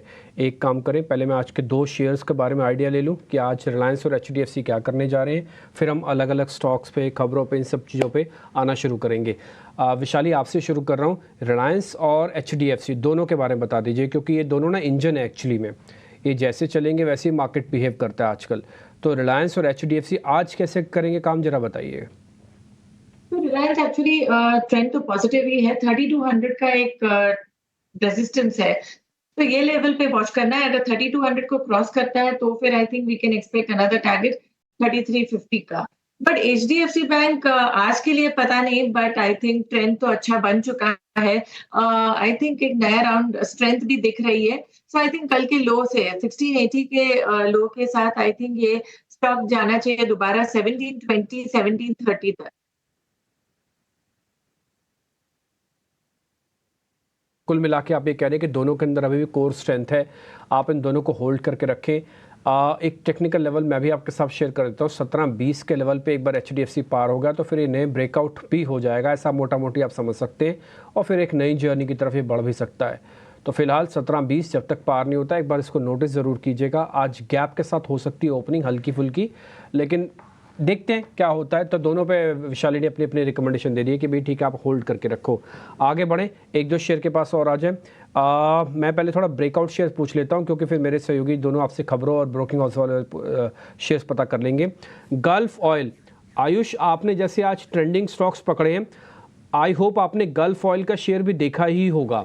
एक बार आपके रिकमेंडेशन है, ये चल सकता है क्या? गल्फ ऑयल लुब्रिकेंट की अगर हम बात करें तो इसमें एक इम्पॉर्टेंट बात यह है, डेली चार्ट्स पे काफी टाइम से इसमें एक अच्छा वॉल्यूम हम देख रहे हैं। कल के सेशन में भी एक अच्छा वॉल्यूम के साथ स्टॉक ने ब्रेकआउट दिया है। अभी 1250 रुपए के आसपास की क्लोजिंग है। डेफिनेटली स्टॉक अच्छा लग रहा है वीकली डेली सारे टाइम फ्रेम पे। मुझे लगता है यहाँ से भी स्टॉक को लिया जा सकता है। इसमें जो फर्स्ट टारगेट हम एक्सपेक्ट करें वो 1300 रुपीज का रहेगा, और इसमें अगर किसी के पास ऑलरेडी है तो इसमें आपको स्टॉप लॉस रखना है 1215 रुपए का। ठीक है, 1215 का एक स्टॉप लगा के जिनके पास है वो भी होल्ड करें, नए लेना चाहते हैं वो भी भले 12-15 स्टॉप लगाएं तब भी चल सकता है। इसके अंदर हमने होल्ड और बाय दोनों के स्टैंप लगा देते हैं, है तो होल्ड करो, नहीं है तो ले भी सकते हो। तो मोटा मोटी दोनों चीज़ें हो गई हैं। एक शेयर बस मैं और पता कर लेता हूँ, फिर हम खबर वाले शेयर्स पे आ जाएंगे। वो है उषा मार्टिन का शेयर। एक बार ज़रा चेक करेंगे आप उषा मार्टिन। किरण सर ज़रा आप चेक कीजिएगा तो आपको बढ़िया लग रहा है ये शेयर उषा मार्टिन। 400 के ऊपर का बड़ा ब्रेकआउट और अच्छा ब्रेकआउट मिलेगा वीकली बेसिस पर। तो उषा मार्टिन की अगर हम बात करें डेली चार्ट के ऊपर, कहीं ना कहीं एक बड़ा सा कंसोलिडेशन जैसे आपने बताया वैसे ब्रेकआउट है। 370 का ये ब्रेकआउट है, उसको वापस रीटेस्ट करके 2 दिन से stock high top high bottom pattern में रिज्यूम हुआ है।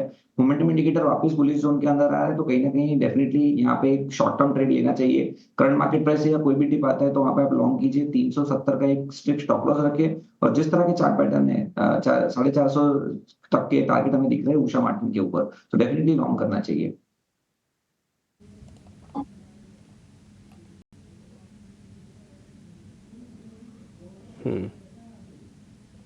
ठीक है, तो ये उषा मार्टिन पे भी आपको रिकमेंडेशन मिल गई है, गल्फ ऑयल पे भी रिकमेंडेशन मिल गई है। कुछ इसी तरह के और स्टॉक्स भी हैं मार्केट के अंदर जहाँ पे एक बार प्ले देखा जा सकता है। एक शेयर मेरी लिस्ट में और भी है अभी। मैं कल एक्चुअली मैंने वो सोनी पटनायक से पता किया था, मैं आज शेयर को उसको वापस से पता कर लेता हूँ विशाली से। विशाली एक बार आप ज़रा चेक करेंगे, एक शेयर है मेरे पास हैथवे केबल्स के नाम से, 22 रुपये का शेयर है ये हैथवे केबल्स। कई बार आपके शेयर और मेरे शेयर मैच भी कर जाते हैं। हैथवे केबल्स एक बार ज़रा चेक करना, हो सकता है आपकी लिस्ट में भी आया हो, आपने भी इसको नोटिस किया हो। मेरे को लग रहा है एक अच्छा मोमेंटो दे सकता है ये शेयर, इसका बेस अच्छा है, चलना बाकी है। I would totally agree. Actually, long term trend जो है वो सही है, और अभी जिस कई दिनों से हम देख रहे हैं दैट 18 पे एक डबल बॉटम बन चुका है, और now it's in the process of making higher bottom formation. फिलहाल जो लेवल पे है it's on a cluster of moving average, तो I think risk reward ratio भी बहुत ही अच्छा सही बैठ रहा है। आई थिंक 21 के सपोर्ट के साथ ये स्टॉक को कंसिडर किया जा सकता है। 23, 20 एक नियर टर्म रेजिस्टेंस है। अगर ये लेवल्स को क्रॉस करके सस्टेन कर रहा है तो 25 के भी टारगेट दिख सकते हैं। ठीक है, तो ये रहा है हाथवे केबल्स पे। पर चलिए अब आगे बढ़ते हैं और कुछ किरण जी आपसे ऑटो काउंटर्स पे राय जानना चाहेंगे। देखिए ऑटो बिक्री के आंकड़े आए जो एक कुछ स्टैंड आउट नंबर्स हैं, उनमें से खास तौर से हीरो मोटोकॉर्प, यहाँ पे 5 लाख कंपनी ने बिक्री दर्ज की है, जबकि उम्मीद 4 लाख के करीब लगाई जा रही थी। तो एक शानदार नंबर बोलेंगे, उम्मीद के मुताबिक काफ़ी अच्छे नंबर्स हैं। किरण जी किस तरीके से देख रहे हैं आप हीरो मोटोकॉर्प को, और साथ ही एक बार राय टाटा मोटर्स पे भी दीजिए, क्योंकि यहाँ पे उम्मीद ठीक ठाक लगाई जा रही थी पर कंपनी ने निराश किया है। कल के सत्र में 1000 के ऊपर गया था, पर क्या यहाँ पे सस्टेन करेगा या फिर थोड़ी सी प्रॉफिट बुकिंग हावी हो सकती है? सो टाटा मोटर की अगर हम बात करें तो हमारा ऑलरेडी प्रिफर्ड पिक था। हमने थर्सडे के सेशन में भी आपके चैनल के ऊपर डिस्कस किया था। कहीं ना कहीं डेली चार्ट के ऊपर एक कंसोलिडेशन पैटर्न ब्रेकआउट है। अपनी जो इंपॉर्टेंट मूविंग एवरेज 20, 150 इसका क्लस्टर जो रेजिस्टेंस है उसको भी वो ब्रेकआउट करके ऊपर आ रहा है। मोमेंटम इंडिकेटर भी बुलिश जोन में, तो कहीं ना कहीं लग रहा है कि टाटा मोटर यहाँ से एक अच्छे खासे रन अपसाइड दिखा सकता है। तो करंट मार्केट प्राइस से या कोई भी डिप आता है 990 तक तो लॉन्ग कीजिए। 970 का एक पोजिशनल स्टॉप लॉस रखिए, और ये वापस अपने जो प्रीवियस ऑल टाइम हाई थे 1060, 1070 वहां तक जाने की स्ट्रेंथ रखता है। तो डेफिनेटली टाटा मोटर हमारा प्रेफर्ड पिक रहेगा। अब हीरो मोटर कॉर्प की अगर हम बात कर ले तो यहाँ पे भी अगर आप डेली चार्ट देखोगे तो रिसेंट जो करेक्शन आया था उसमें से एक अच्छा खासा बेस बना के 20 डेज मूविंग एवरेज को का सपोर्ट लेके हार्ट ऑफ हायर बॉटम के अंदर ट्रेड कर रहा है। तो कहीं ना कहीं ये भी बुलिश जोन के अंदर है, तो जिनके पास है उनको होल्ड रखना चाहिए। नई खरीदारी के लिए थोड़ा हम वेट एंड वॉच करेंगे, और अगर करंट मार्केट प्राइस में किसी को ऑटो के शेयर्स में बाई करना है तो हमारे हिसाब से टाटा मोटर प्रेफर्ड रहेगा। ऑलराइट, टाटा मोटर्स अभी भी प्रेफर्ड रहेगा। जो चार्ट स्ट्रक्चर है वो अभी भी स्ट्रॉन्ग है इस काउंटर का, ये रहा है किरण की तरफ से। पर आयुष, एक बार इन्फो एज का भी चार्ट चेक दीजिए और लेवल्स बताइए, क्योंकि जब ये स्टॉक स्ट्रॉन्ग मोमेंटम देने पे आता है तो 6-7% भी जो है कम होते हैं इस काउंटर के लिए। काफ़ी शार्प मूव्स रहते हैं, पर आज के लिए देखिए एक नेगेटिव न्यूज़ फ्लो ज़रूर है। हालांकि ये काउंटर एक अच्छा ब्रेकआउट स्टॉक था, हमने भी अपने दर्शकों के लिए हाईलाइट किया था। पर अब देखिए जो नेगेटिव न्यूज़ फ्लो है आयुष, अगर गिरावट होती है तो कौन से लेवल तक ये जा सकता है? कहाँ पे इसके कुछ सपोर्ट लेवल सामने आ रहे हैं? नौकरी की अगर यहाँ पे हम बात करते हैं तो इसने एक फ्लैग पैटर्न का ब्रेकआउट दिया था, जिसका ऑलरेडी हमें टारगेट मिल चुका है कि अपने बॉलिंग बैंड के अपर बैंड का भी रेजिस्टेंस ले रहा है और आरएसआई भी ओवरबॉट जोन में चल रहा है। और न्यूज इम्पैक्ट के कारण स्टॉक में थोड़ा रिट्रेसमेंट आ सकता है, बट ये स्टॉक में एक बहुत अच्छा इंपॉर्टेंट सपोर्ट जोन है जो है 6550 से 6600 के बीच में। तो मुझे लगता है ये लेवल में अगर आपको मिलता है तो डेफिनेटली इसमें बाय ऑन डिप्स की रणनीति रखनी चाहिए। स्टॉक लॉन्ग रन में अच्छे प्रॉफिट लेके जाएगा। बाय ऑन डिप्स की रणनीति जो है इन्फो एज में भी अभी तक आपको अपनानी है। पर वैशाली, एक कैश के काउंटर पे आपसे राय जानना चाहेंगे। कल जब हम मार्केट ओपनिंग कर रहे थे तो रैली गियर एक काउंटर ज़रूर आया था, जहाँ पे 2% की इक्विटी ने हैंड्स चेंज किए थे, और ये काफ़ी इंपॉर्टेंट था। डिम्पी जी ने भी हाईलाइट किया था, क्योंकि जनरली इस काउंटर में ब्लॉक डील्स या बल्क डील्स होते हुए देखते नहीं हैं, और 2% जो है काफ़ी इंपॉर्टेंट और क्रूशल माना जाता है रैली गियर के लिए। जिस तरीके से फिलहाल अभी न्यूज़ फ्लो है और खबर आई है कि सोशल जनरल ने यहाँ पे 50 लाख से ज़्यादा के शेयर्स खरीदे हैं। पर वैशाली, कल ये ब्रेकआउट कैंडिडेट भी रहा है, एक बार आप राय देंगी कि कौन से लेवल्स यहाँ पे इंपॉर्टेंट है? डेफिनेटली सो यस, ये ब्रेकआउट के ऊपर भी सस्टेन भी कर रहा है। सो आई वुड से अभी 230 का एक अच्छा सा प्रोमिनेंट सपोर्ट बन जाता है, एंड आई थिंक ग्रेजुअली ये स्टॉक जा सकता है टुवर्ड्स 280। सो व्यू इसमें पॉजिटिव रहेगा, वॉल्यूम भी पिकअप हुआ है quite exceptionally high. So I think ये स्टॉक 230 के स्टॉप लॉस के साथ देखा जा सकता है। ठीक है, रैली गियर को लेकर ये व्यू। आयुष, आपसे जानना चाहेंगे जरा आईटी पर एक बार जरा व्यू दे दीजिए, क्योंकि कल हमने देखा था कि इन्फोसिस में भी तेजी रही 1.5% के आसपास की, टीसीएस में करीब 2% की। टीसीएस ने तो इंट्राडे में 4000 का लेवल भी पार किया था। इन दोनों में से अगर हम आपसे पूछें कि क्या बेटर प्लेस्ड है, कहां पर संभावनाएं ज्यादा है आगे तेजी की, आपको क्या लग रहा है? अभिषेक जी, मुझे इन्फोसिस अच्छा लग रहा है। हमने अपने मंथली कॉल में भी इसको रिकमेंड किया है स्टॉक्स को। हमें जो इन्फोसिस में फर्स्ट टारगेट दिख रहे हैं वो 1675 तक के दिख रहे हैं, जो तकरीबन और यहाँ से 100 पॉइंट से 100 पॉइंट है।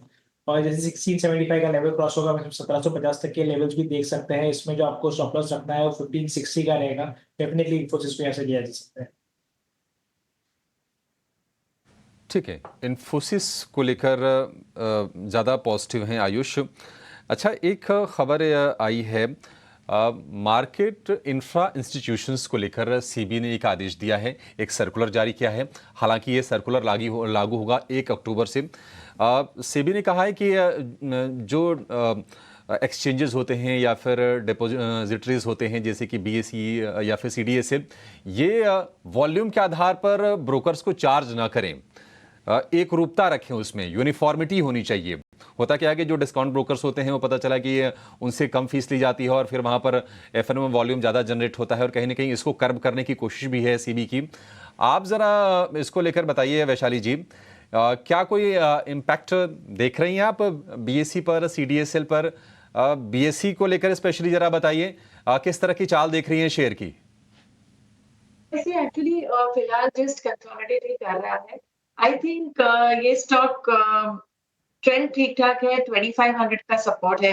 सो अगर 25 जब तक 2500 का सपोर्ट है, I think what is important, ये स्टॉक को 2750 का एक रेजिस्टेंस आ रहा है। सो फिलहाल मैं मानूंगी 2500 और 2750 का एक रेंज बनेगा। उसके ऊपर एक फर्दर स्ट्रेंथ दिख सकती है for a target of 3200। So BSE में मेरा ये व्यू है। ठीक है, बीएसई को लेकर ये व्यू। जीएमआर एयरपोर्ट हम देख रहे हैं कि 100 रुपये के आसपास जाकर फिर वहां पर एक कंसोलिडेशन वाले फेज में शेयर चला गया है। आपको याद होगा कुछ दिनों पहले जो बारिश हुई थी दिल्ली में, बहुत तेज़ एक कैनोपी गिरी थी और एक दुर्घटना हुई थी। तो जो टर्मिनल 1 है उसको महीने भर तक करीब बंद रखा जाएगा।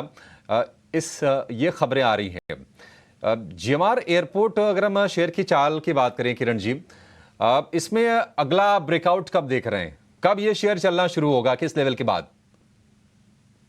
तो जीएमआर इंफ्रा की अगर हम बात करें तो जिस तरह से ओवरऑल इसमें एक बड़ा सा ब्रेकआउट हमें देखने को मिला था, अब कहीं ना कहीं वहां से उसी जंतर के ऊपर कहीं ना कहीं कंसोलिडेट हो रहा है। रिसेंटली हमने देखा था कि 91, 92 का एक क्लस्टर रेजिस्टेंस था, उसको फेस करके स्टॉक 3 बार लो बना चुका है, और लेकिन हर बार पॉजिटिव चीज ये है कि हायर लोज बने हुए, तो कहीं ना कहीं जो वो इंटैक्ट है। तो कोई भी डिप आता है तो मेरे हिसाब से लॉन्ग करना चाहिए। पोजिशनल स्टॉप लॉस 90 के नीचे का रखना है। जब तक 90 का लेवल ब्रेक नहीं होता है, आप बाय ऑन डिप्स कीजिए और थोड़ा सा समय दीजिए, चांसेस है वापस यहाँ 120, 130 तक की रैली देख सकते हैं। ठीक है, 120, 130 तक की रैली देख सकते हैं, लेकिन गिरावट पर खरीदारी करने की सलाह है। बाय ऑन डिप्स वाला ये शेयर है। कल गैस वाले जो स्टॉक थे, सीडीजी वाले, सिटी गैस डिस्ट्रीब्यूशन वाले, वहां पर कल हम तेज एक्शन देख रहे थे। एमजीएल तो वाकई अगर आप वायदा की बात करें, उसका टॉप गेनर था, करीब 7% की तेजी हमने देखी, 1750 रुपए के भाव। जरा बताइए आयुष, एमजीएल में आप किस तरह की चाल देख रहे हैं आगे? एमजीएल की अगर यहाँ पे बात करें तो एमजीएल ने काफी अच्छा ब्रेकआउट दे चुका है, ऑलरेडी 10% के लिए स्टॉक ऊपर था। लेकिन अगर मुझे गैस डिस्ट्रीब्यूशन से बात करें तो मुझे गेल यहाँ पे ज्यादा अच्छा लग रहा है। मैं एक्चुअली सोच रहा था तो गेल या फिर बीएलएस के बीच में, बट गेल का लेवल भी काफी स्ट्रॉग है। एक पेंडेंट पैटर्न फॉर्मेशन का यहाँ पे हमने बहुत अच्छा ब्रेकआउट दिखा है। प्लस अगर इसका वीकली मंथली चार्ट भी देखे तो हायर टॉप हायर बॉटम का फॉर्मेशन, गेल को यहाँ से डेफिनेटली लिया जा सकता है फॉर टारगेट ऑफ 238। यहाँ पे जो स्टॉप लॉस मेंटेन करना है वो 21650 का रहेगा। 238 के टारगेट, 216 रुपए 50 पैसे के स्टॉप लॉस के साथ गेल को आप लॉन्ग कर सकते हैं। यहां पर खरीदारी की सलाह आयुष की तरफ से। मार्केट के अंदर ना बजट ओरिएंटेड कुछ ना कुछ थीम्स ऐसी है। आपको हमने कल परसों भी ये बात नोटिस कराई थी कि हमारे पास पुख्ता जानकारी है कि इस बार जीएसटी वाला जो दायरा की बात बोल रहे हैं ना कि गैस और पेट्रोलियम प्रोडक्ट्स को लेके आएंगे, उसमें सोर्स बेस्ड इंफॉर्मेशन है। मैं क्लियर कर रहा हूँ, सोर्स बेस्ड इंफॉर्मेशन मेरे पास पक्की है कि गैस को लेकर वित्त मंत्री जी ज़रूर कुछ ना कुछ बोलेंगी, ज़रूर कुछ ना कुछ बोलेंगी।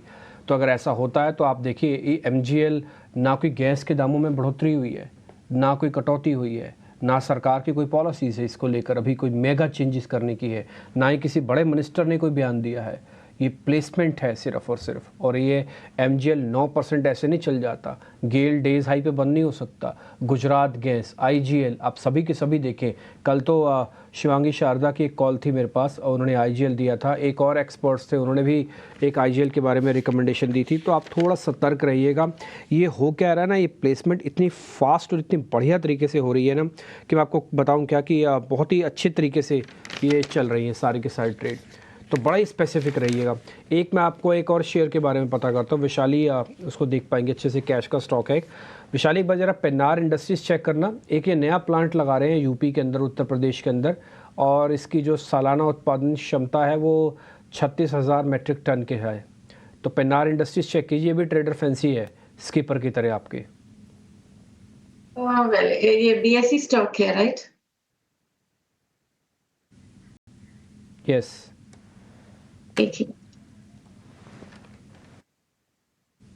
हाँ जी, तो ये भी एक तो ट्रेंड तो सही है और थोड़ा सा कंसोलिडेशन हुआ है, कल थोड़ा गैप अप हुआ है। सो आई थिंक इसमें इनहेरेंट स्ट्रेंथ तो जरूर दिख रही है। 165 के सपोर्ट के साथ मुझे लग रहा है ये स्टॉक फिलहाल जाएगा 183 लेवल्स पे वॉच करना है, बिकॉज एक वो रेजिस्टेंस बन सकता है। उसके आगे अगर जा सकता है तो हायर टारगेट्स देख सकते हैं।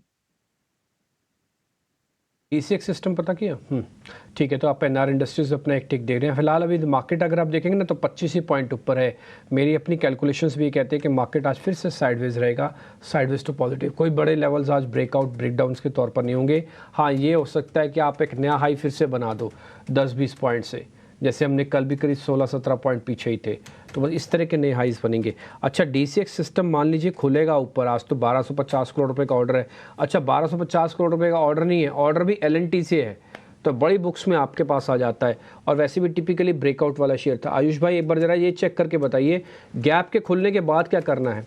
उसके बाद लेना तो नहीं है ना? मान लो गैप के साथ तो खुलेगा, ये तो सबको पता ही है। अब अगर बहुत ज्यादा गैप से खुल जाता, तकरीबन 395 से 400 रुपए तक की रेंज में खुल जाता, तो इसमें फर्स्ट टारगेट ही हमारा 400 रुपए का है, जैसे कि हमने पहले भी डिस्कस किया। तो डेफिनेटली अगर किसी को वहां से भी लेना तो स्ट्रेट ट्रेलिंग स्टॉप लॉस के साथ करना है, वो 388 रुपीज का रहेगा। और अगर बहुत ज्यादा कोई रिस्क लेता है तभी इसके लिए मैं रिकमेंड करूंगा। बाकी मुझे लगता है कि नीचे में जब बाय ऑन डिप्स रखेंगे, इसमें 380-85 इसका एक आइडियल बाइंग जोन है। ठीक है डन, 400 रुपये तक आता है तो फिर एक बार ज़रा देख लेना भैया, टारगेट हो जाएगा पूरा। मेरे को ऐसा लग रहा है कि थोड़ा तेज़ खुलेगा। अगर उसके बाद भी बहुत तेज़ खुलता है तो फिर आपको थोड़ा रुक जाना चाहिए, कई बार आवेश में नहीं आना चाहिए। विवेक कारवा इस बीच हमारे साथ जुड़ चुके हैं चेन्नई से। विवेक सर नमस्ते, बहुत बहुत शुक्रिया, थैंक यू वेरी मच समय देने के लिए। सर पतंजलि से शुरू कर रहा हूँ, खबर आपकी स्क्रीन पर आ जाएगी। पतंजलि कह रहा है कि हम कुछ डील्स कर सकते हैं 1100 करोड़ रुपए में, home, personal care, business deal कुछ हो सकती हैं। पतंजलि फिर से एक नए राउंड के साथ मार्केट के अंदर कुछ खबरें डाल रहा है, दे रहा है, बता भी रहा है, कर भी रहा है। तो आप कैसे देखते हैं इसको sir, Patanjali Foods? Good morning Dimpy ji और सभी को गुड मॉर्निंग। तो देखिए, पतंजलि बीच में जो नेगेटिव न्यूज आया था सुप्रीम कोर्ट के चक्कर में, और उसके बाद में करेक्शन देख के, इनफैक्ट पिछली 2-3 बार पतंजलि ने 1600-1700 रुपए का अप ट्रेंड तोड़ने की कोशिश की थी। ये तीसरा अटेम्प्ट है। तो आज अगर ये सक्सेसफुल होता है तो मुझे लगता है कि इसमें आपको थोड़ी बहुत रैली और देखने को मिलेगी। लेकिन एक चीज क्लियर है, जो इनपुट कॉस्ट वगैरह है वहां पे इतनी कोई कमी आई भी नहीं है। खाली एक पाम ऑयल में थोड़ा बहुत एक स्टेबिलिटी देखने को मिली थी। लेकिन मुझे लगता है कि आप अगर कंपेयर करो दूसरे एफएमसीजी कंपनी से, तो पतंजलि थोड़ा सा वैल्यूएशन वाइज कॉस्टली लग रहा है। तो अगर आज वापस ऊपर जाता है और ये सस्टेन करता है 1700 के ऊपर, तो आपको थोड़ा बहुत प्रॉफिट बुक करके, इनफैक्ट अडानी विल्मर मुझे अच्छा लगता है, जिस ये समझ लीजिए कि ऑलमोस्ट क्लोज कॉम्पिटिटर है पतंजलि का। तो वैल्यूएशन वाइज मुझे लग रहा है कि वो बेटर कर सकता है यहाँ से पतंजलि से। लेकिन हाँ, लॉन्गर टर्म में दोनों ही अच्छे करने वाले हैं। और जो एफएमसीजी है, ये स्पेस अभी भी इंटरेस्टिंग लग रहा है, और मॉनसून के बाद तो थोड़ा सेल्स बढ़ने ही वाला है। डन, तो आप तो कह रहे हैं अडानी विल्मर भी आपको ठीक लग रहा है। हालांकि इसमें से पहले एक खबर ये आ रही थी कि अडानी शायद थोड़ा अलग होना चाहता है। अभी तक आधिकारिक तौर पर मोटी मोटी खबर नहीं आई, अभी भी अडानी विल्मर ही लिखा इसको जाता है। ये शेयर एक लौता ऐसा शेयर है जिसकी परफॉर्मेंस को लेकर अभी भी थोड़ा डाउट रहा है। अदरवाइज सभी शेयर गोली हो चुके हैं, अपने लेवल से भी और ऊपर जा चुके हैं जिस पे खबर रिपोर्ट आई थी। लेकिन ये शेयर एक नोटिस करने वाला शेयर होगा। खैर आगे बढ़ जाएं, एक दो शेयर जरा और चेक करवा लेते हैं। एंजल वन, ये शेयर भी एक बार जरा नोटिस करते हैं। किरण सर आप जरा देखेंगे, एंजल वन ठीक लग रहा है आपको? सो एंजल वन की अगर आप बात करें डेली चार्ट के ऊपर, कहीं ना कहीं एक फॉलिंग चैनल के अंदर ट्रेड कर रहा है। स्टॉक ने अपनी long term moving average 200 days को भी ब्रेक किया हुआ है। कहीं ना कहीं थोड़ा जो ट्रेंड है वो नेगेटिव साइड है, तो कंडीशनल बाय रहेगा। अगर किसी को फ्रेश बाइंग करनी है तो मेरे हिसाब से थोड़ा वेट एंड वॉच कीजिए। या तो ऊपर 2600 का लेवल क्रॉस होता है तब आप बाय कीजिए, या तो जिनके पास पड़े हुए हैं वो एक स्ट्रिक्ट स्टॉप लॉस जैसे कि 2500 मेंटेन कीजिए। अगर 2500 का लेवल ब्रेक होता है तो चांसेस है कि हम यहाँ से और भी थोड़ी गिरावट देख सकते हैं। तो मेरे फ्रेश बाइंग 2600 के ऊपर, और जिनके पास है वो 2500 का स्टॉप लॉस मेंटेन करें। एक काम और करते हैं, क्योंकि विवेक सर हैं तो थोड़ा उनका भरपूर फ़ायदा ही ले लेते हैं। विवेक सर ज़रा ये बताइए आप, ये शुगर स्टॉक्स में एक और रैली शुरू हो सकती है? क्योंकि बजट आएगा 20 तारीख के बाद, आज है 1 तारीख, ठीक है ना? तो इतने दिन तक क्या करेंगे? हवन तो होगा नहीं, तो कुछ ना कुछ स्टॉक्स ही बाय होंगे। तो सर क्या शुगर स्टॉक्स को बाय कर सकते हैं? वापस से एक राउंड की तेज़ी आ सकती है क्या इसमें? डिम्पी जी, अब ऐसा है कि शुगर में देखिए, जो बीच में रैली पहले चल रही थी एथेनॉल के चक्कर में, ज्यादातर जो भी शुगर स्टॉक्स थे मेजर, आप अगर प्लेयर्स ले लो, बलरामपुर चीनी टाइप जो आप स्क्रीन पे दिखा रहे हो, ये सारे के सारे चल रहे थे क्योंकि सरकार का बहुत फोकस था एथेनॉल पे। और उसके बाद में जब एक तरीके का समझ लीजिए कि इलेक्शन के पहले फोकस टोटली हट गया था, तो उसके कारण पूरा शुगर सेक्टर अच्छी तरह पिटा। और अब लग रहा है कि शुगर में एक तो बढ़ोतरी दिखेगी, और इनको एक्सपोर्ट्स करने का भी ये जो परमिशंस रिस्ट्रिक्शंस है वो लेंगे आगे चल के। तो मुझे लगता है कि शुगर यहाँ से एक ब्रेक मार के, क्योंकि ऑलरेडी ब्रेक मारा हुआ है रैली के बाद, वापस एक रैली आपको दिख सकती है। एक और मेजर कारण ये है कि बजट में इस बार शुगर कंपनीज, क्योंकि थोड़ा सा इलेक्शन का नेगेटिव इम्पैक्ट था उत्तर प्रदेश में और ज्यादातर ये कंपनीज उत्तर प्रदेश में मतलब भरपूर काम करती है। मुझे लगता है कि यूपी गवर्नमेंट और सेंट्रल गवर्नमेंट का फोकस बहुत रहने वाला है शुगर सेक्टर पे भी, क्योंकि बहुत सारे जॉब्स इससे कनेक्टेड है। और सबसे मेजर चीज ये है कि एथेनॉल का जो फोकस था ये वापस आ गया है। इनफैक्ट आप अगर मिनिस्टर्स वगैरह का स्टेटमेंट्स देखो और जो सरकार करना चाह रही है, अब वो लोग 25% ब्लेंड की बात कर रहे हैं, वो बहुत ही पॉजिटिव है इन स्टॉक्स के लिए। तो जो जो शुगर कंपनीज काफी एथेनॉल भी बनाती है उस पर आपको नजर रखनी चाहिए। मुझे लगता है कि लॉन्गर टर्म में ये अच्छा कर सकता है, लेकिन हाँ साइक्लिकल सेक्टर है, ये आपको अचानक ऊपर और नीचे मूवमेंट करते हुए दिखेगा। तो इन्वेस्टर्स को ये ध्यान रखना है कि इसमें आप बहुत लॉन्ग टर्म इन्वेस्टर नहीं, एटलीस्ट समझ लीजिए एक लॉन्ग टर्म ट्रेडर, ये एक नया फेज समझ लो आप, एटलीस्ट लॉन्ग टर्म ट्रेडर आपको बन के रहना पड़ेगा इसमें। काउंटर्स पे इन पे ज़रूर नज़र रहेगी, पर आज अनंत राज पे भी आप नज़र रखिएगा क्योंकि डैम कैपिटल की काफ़ी इंटरेस्टिंग रिपोर्ट आई है। उन्होंने कवरेज की शुरुआत की है और खरीदारी की राय के साथ और 620 के लक्ष्य बता रहे हैं। एक बार किरण आपसे समझना चाहेंगे चार्ट्स पे कैसे देख रहे हैं आप अनंत राज को। 620 तो मौजूदा स्तरों से काफ़ी अच्छा अपसाइड वो देख रहे हैं, पर चार्ट्स क्या बता रहे हैं, स्टॉक कहाँ तक जाने की तैयारी में है?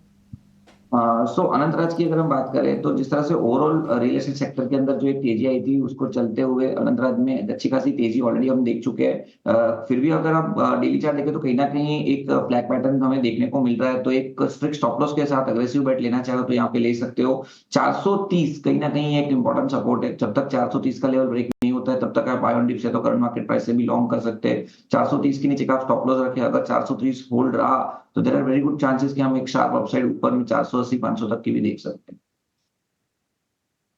तो 430 जो है एक अहम लेवल है जो कि आपको अनंत राज के लिए वॉच आउट करना है। पर एक बार वैशाली आपसे पीएसयू पैक में से कोई स्टॉक है जो कि आपके रेडार पे आया हो, क्योंकि कल हमने जाते जाते देखा था कि पावर ग्रिड, कोल इंडिया जैसे काउंटर्स जो हैं अपने आप को होल्ड करने में कायम थे और लास्ट के आधे एक घंटे में थोड़ी सी बाइंग भी लौटी थी। कोई स्टॉक जो कि आपको फिलहाल पसंद आ रहा हो, एटलीस्ट जो कंसोलिडेशन में हो और यहाँ पे ब्रेकआउट की तैयारी है? आई थिंक एक्चुअली मैं आरईसी को जरूर कंसिडर कर रही हूँ। आरईसी आप देख रहे हैं दैट काफी समय से एक कंसोलिडेशन के बाद एंड रीगेन स्ट्रेंथ हुई है। तो आरईसी में मैं एक पॉजिटिव व्यू बनाना चाहती हूँ और आई थिंक जिस तरह ये चल रहा है फिलहाल 556 का रेट चल रहा है, तो आई थिंक 540 के सपोर्ट के साथ ये स्टॉक को कंसिडर किया जा सकता है 580 के लिए। आरईसी यहाँ पे आप नज़र रखिए, देखिए कंपनी के अपडेट्स भी आए थे और इसके साथ आरईसी और पीएफसी दोनों में ही शानदार तेज़ी हमें देखने को मिली।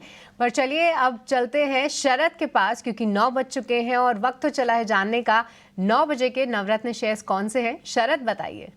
जी बिल्कुल, सबसे पहले जो है जून के ऑटो सेल्स पे भी फोकस कर लेते हैं, जहाँ पे कुछ अच्छे नंबर्स आए हैं और फोकस में रहेगा आइशर मोटर्स। यहाँ पे रॉयल एनफील्ड के आंकड़े जो है स्ट्रॉन्ग सेट ऑफ नंबर्स आए हैं। Sales 5% year on year basis पे गिरा है, लेकिन जो एक्सपेक्टेशन था वो 68,000 यूनिट्स का, तो एक्सपेक्टेशन से अच्छी परफॉर्मेंस जो है कंपनी दी है। ऑलमोस्ट 73,141 यूनिट्स आया है। अब सेबी की जो इम्पॉर्टेंट सर्कुलर आई है जहाँ पे मार्केट इंफ्रा इंस्टीट्यूशंस जो है सारे मेंबर्स से यूनिफॉर्म चार्ज करेंगे और टैक्स स्लैब रेट्स नहीं रहेगा। इसका इम्पैक्ट एनालिसिस में जो ब्रोकिंग स्टॉक्स है आप पे उनके लिए नेगेटिव रहेगा, और जो आपके मार्केट इंफ्रा इंस्टीट्यूशंस हैं जैसे कि एक्सचेंजेस हुए, डिपॉजिटरीज हुए, उनके लिए पॉजिटिव रहेगा। यानी कि लिस्टेड स्पेस में बीएसई और सीडीएसएल के लिए पॉजिटिव और ब्रोकर्स के लिए नेगेटिव रहेगा। जोमेटो डिलीवरी और ई कॉमर्स प्लेयर्स के लिए भी एक नेगेटिव सेंटिमेंट वाली न्यूज़ फ्लो है। कर्नाटक ने ड्राफ्ट बिल लगाया है प्लेटफॉर्म बेस्ड गिग वर्कर्स के लिए।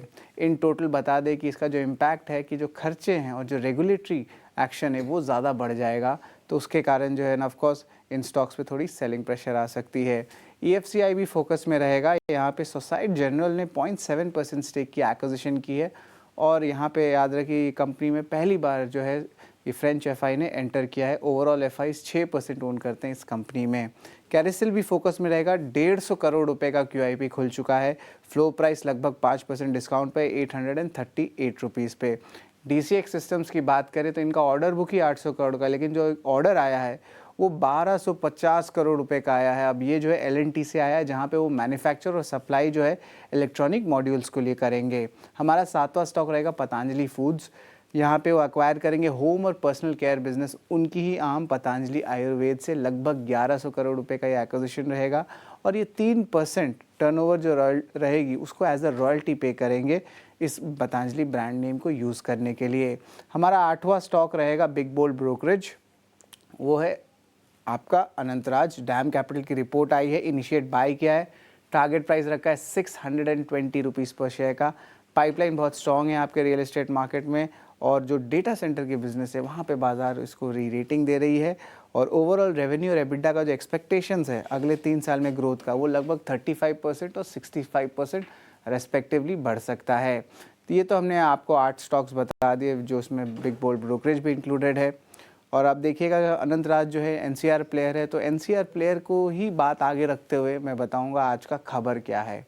खबर में फोकस में रहेगा ओमैक्स। ओमैक्स में 2 या 3 खबर आ रही है। सबसे पहला आ रहा है कि जो लैंड मोनेटाइजेशन है उनकी सेंट्रल दिल्ली की, उसकी बात में जो है पकड़ आ चुकी है और लैंड मोनेटाइजेशन अनाउंसमेंट आ सकता है। याद रखिए सेंट्रल दिल्ली के रेट्स भी ऑन द हायर साइड है। इसके अलावा बड़ी कमर्शियल इंक्वायरीज उनके एरो सिटी प्रोजेक्ट में आ रही है, और हाल ही में उन्होंने एक इम्पॉर्टेंट कमर्शियल प्रोजेक्ट भी लॉन्च किया था द्वारका नई दिल्ली में। आखिर में जो अहम ट्रिगर आती है स्टॉक के लिए ये होती है डेट रिडक्शन, और जो इनके बहुत सारे लेगेसी लैंड बैंक्स हैं उनकी मोनेटाइजेशन कैसी होती है। तो ओमैक्स जो है आज का हमारा खबर है। शरद, तो ओमैक्स को तो हम चलते हुए देख भी रहे हैं, और इसके अलावा भी जो तमाम खबरें हैं उसके दम पर आप नीचे के हिस्से में स्क्रीन के देखिए, ये सारी की सारी स्टॉक्स हम वहाँ पर लगा के रखते हैं ताकि प्री ओपन में भी किस तरह के मूव्स आ रहे हैं उसके थोड़ा थोड़ा आपको ये दिख जाता है कि आज चाल क्या रहेगी। लेकिन 2 और एक्सपर्ट का हम स्वागत कर लेते हैं। हमारे साथ जुड़ गए हैं चंदन तापड़िया, और इसके अलावा कपिल शाह भी हमारे साथ जुड़ गए हैं। चंदन जी और कपिल जी, आप दोनों का बहुत शुक्रिया। चलिए शुरुआत आपके शेयरों से ही कर लेते हैं। चंदन जी बताइए, कहाँ पर आपका फोकस है, क्या खरीदना है आज? बिल्कुल, देखिए स्टॉक वाइज बात करें उससे पहले मैं निफ्टी में ऐसा मान रहा हूँ कि मेजर ट्रेंड पॉजिटिव है और every small decline is being boat. So overall मेरा ऐसा मानना है कि 23,900 सपोर्ट है। जब तक ये सपोर्ट होल्ड करता है निफ्टी यहाँ पे ऊपर में 24,440 तक का मूवमेंट दिखाना चाहिए। स्टॉक वाइज बात करें तो हमारा जितने भी गैस रिलेटेड कंपनीज है वहाँ पे पॉजिटिव व्यू है, चाहे आईजीएल, एमजीएल, पेट्रोनेट की बात करें। डेली वीकली चार्ट में एक मेजर ब्रेकआउट हुआ है। इनफैक्ट मंथली चार्ट देखें तो लगभग 33-34 महीने का ब्रेकआउट हुआ है। तो आईजीएल में बड़ा मूव यहाँ पे बनना चाहिए आफ्टर दिस ब्रेकआउट। सो खरीदारी की सलाह है। 513 का सपोर्ट है, ऊपर में लगभग 546 तक के टारगेट यहाँ पे बनने चाहिए। उसके अलावा एक और ट्रेड हमारा रहेगा, वो रहेगा इंडस टावर। पिछले कुछ दिनों में आप देखोगे टेलीकॉम रिलेटेड कंपनीज में पॉजिटिव मूव बन रहा था और इंडस टावर में काफी अच्छा एक रिकवरी देखने को मिली है। टेक्निकली स्पीकिंग यहाँ पे एक पोल एंड फ्लैग पैटर्न का ब्रेकआउट बन रहा है, तो पॉजिटिव बायस यहाँ पे रहेगा। 380 का सपोर्ट है, कहीं ना कहीं 408 तक के टारगेट इंडस टावर में आपको मिलने चाहिए। तो आईजीएल और इंडस टावर 2 सेक्टर रहेंगे और निफ्टी में 24,440 के नए टारगेट बन के नजर आ रहे हैं। दोनों के दोनों ये कह सकते हैं कि ट्रेंडिंग स्टॉक्स हैं।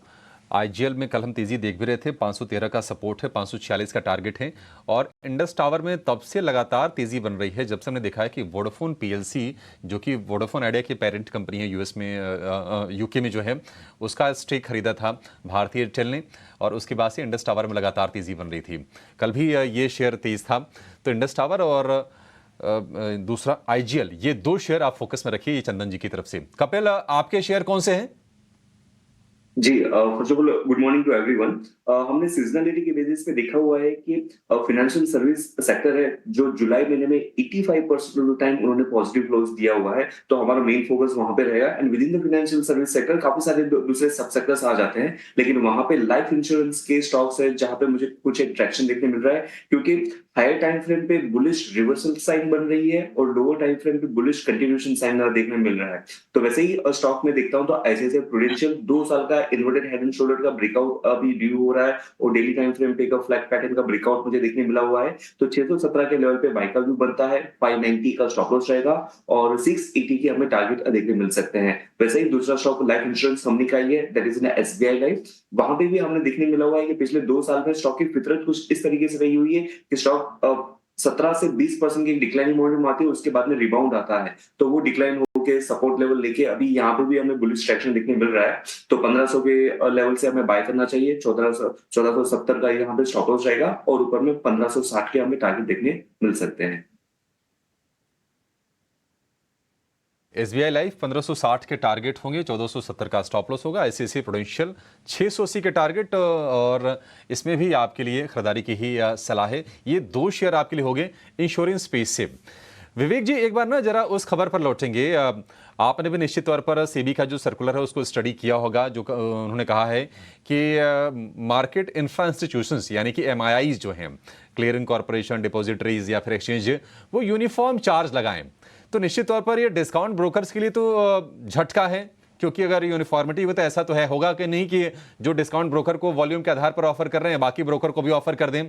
तो क्या आपको लगता है कि जब लेवल प्लेइंग फील्ड हो जाएगा तो जो लिस्टेड जो ब्रोकिंग कंपनीज हैं, एंजल वन हो गया या फिर 5 पैसा कैपिटल, इनके लिए आप पॉजिटिव देख रहे हैं इस मूव को या फिर नेगेटिव है इनके लिए, ब्रोकर्स के लिए और एक्सचेंजेस के लिए, डिपॉजिटरीज के लिए जैसे कि CDSL, इनके लिए पॉजिटिव है? किस तरह से आप देख रहे हैं इस खबर को? देखिए अभिषेक, 2 तरीके हैं इसको देखने के। पहला तरीका तो ये है कि कोई भी बिजनेस आप ले लो, चाहे वो सीमेंट का हो या पेंट का हो या जो भी, जो ज्यादा वॉल्यूम करता है उसको कंपनी ज्यादा डिस्काउंट देती है। ये तो ग्लोबल नॉर्म है। लेकिन मार्केट में क्या हो रहा है कि आप जीरो ब्रोकरेज बोल के, जीरो ब्रोकरेज में तो ये है नहीं कि आप सही में जीरो ब्रोकरेज लगाते हो। इनफैक्ट जो कॉन्ट्रैक्ट्स एक्ट 1872 है वो तो क्लियर है, आप अगर विदाउट कंसिडरेशन कोई भी काम कर रहे हो तो that is illegal and null. तो जीरो ब्रोकरेज का कॉन्सेप्ट होता ही नहीं है, लेकिन एडवर्टाइजमेंट वैसे ही किया जाता है। एक तरीके का मिसगाइडिंग भी होता है इन्वेस्टर्स के लिए। तो अगर ऐसा सर्कुलर आता है तो ओवरऑल इंडस्ट्री के लिए अच्छा है, क्योंकि एक यूनिफॉर्मिटी रहेगी। ये नहीं कि एक इन्वेस्टर कोई बोल दिया कि ऑप्शन में मैं आपको तब सिर्फ 5 रुपया लगाऊंगा या कोई बोलता है 10 रुपया लगाऊंगा, और इन्वेस्टर्स भी यहाँ वहां जब करते हैं, वो भी रुकेगा। और ओवरऑल मुझे लगता है कि शॉर्ट टर्म में डेफिनेटली नेगेटिव है डिस्काउंट ब्रोकर्स के लिए, क्योंकि अगर उनको चार्ज करना पड़ेगा तो श्योरली नेगेटिव है। लेकिन लॉन्गर टर्म में इंडस्ट्री के लिए ओवरऑल बहुत अच्छी चीज है ये, क्योंकि एक यूनिफॉर्मिटी रहती है और सबको मालूम होता है कि कहीं पे भी जाओ आपको चार्जेस सिमिलर मिलेंगे, लेकिन हाँ आपको चूज करना है सर्विसेज बेस्ड पे। तो अगर एक ब्रोकर सर्विस अच्छा देता है तो लोग वहां टिकेंगे और दूसरा नहीं देता है तो वहां से निकल के और कहीं चले जाएंगे। तो लॉन्गर टर्म के लिए अच्छा है। और बाकी तो मैंने जैसे कहा, फर्स्ट ओपिनियन ये भी रहता है कि वॉल्यूम ज्यादा रहता है तो वहां पे डिस्काउंट्स मिलते हैं, लेकिन ये फाइनेंशियल मार्केट में जारी हो कोई जरूरी नहीं है। ठीक है, डन सर।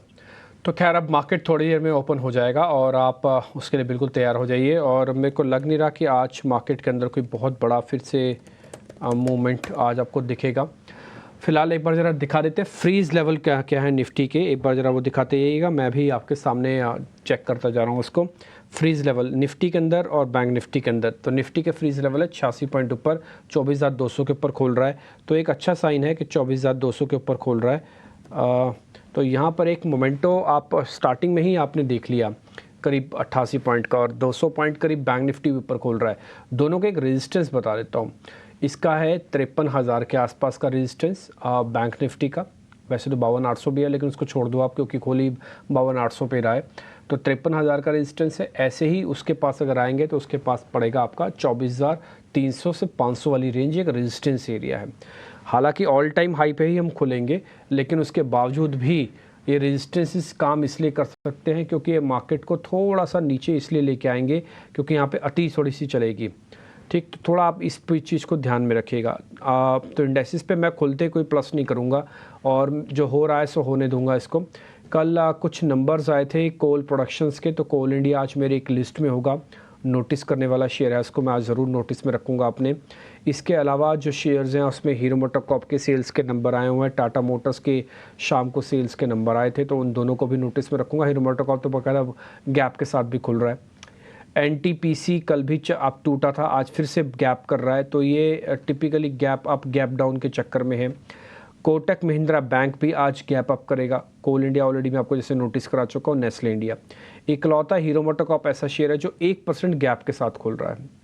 ठीक, अब मैं आपको बता देता हूँ रिलायंस इंडस्ट्रीज़ और HDFC कैसे खुल रहे हैं। HDFC और रिलायंस इंडस्ट्रीज़ तो बाकायदा 0.5% ऊपर 18 रुपये ऊपर खुल रहा है और HDFC खुल रहा है करीब 9 रुपये ऊपर। तो ये दोनों बड़े शेयर मार्केट की काफ़ी हेल्प कर रहे हैं।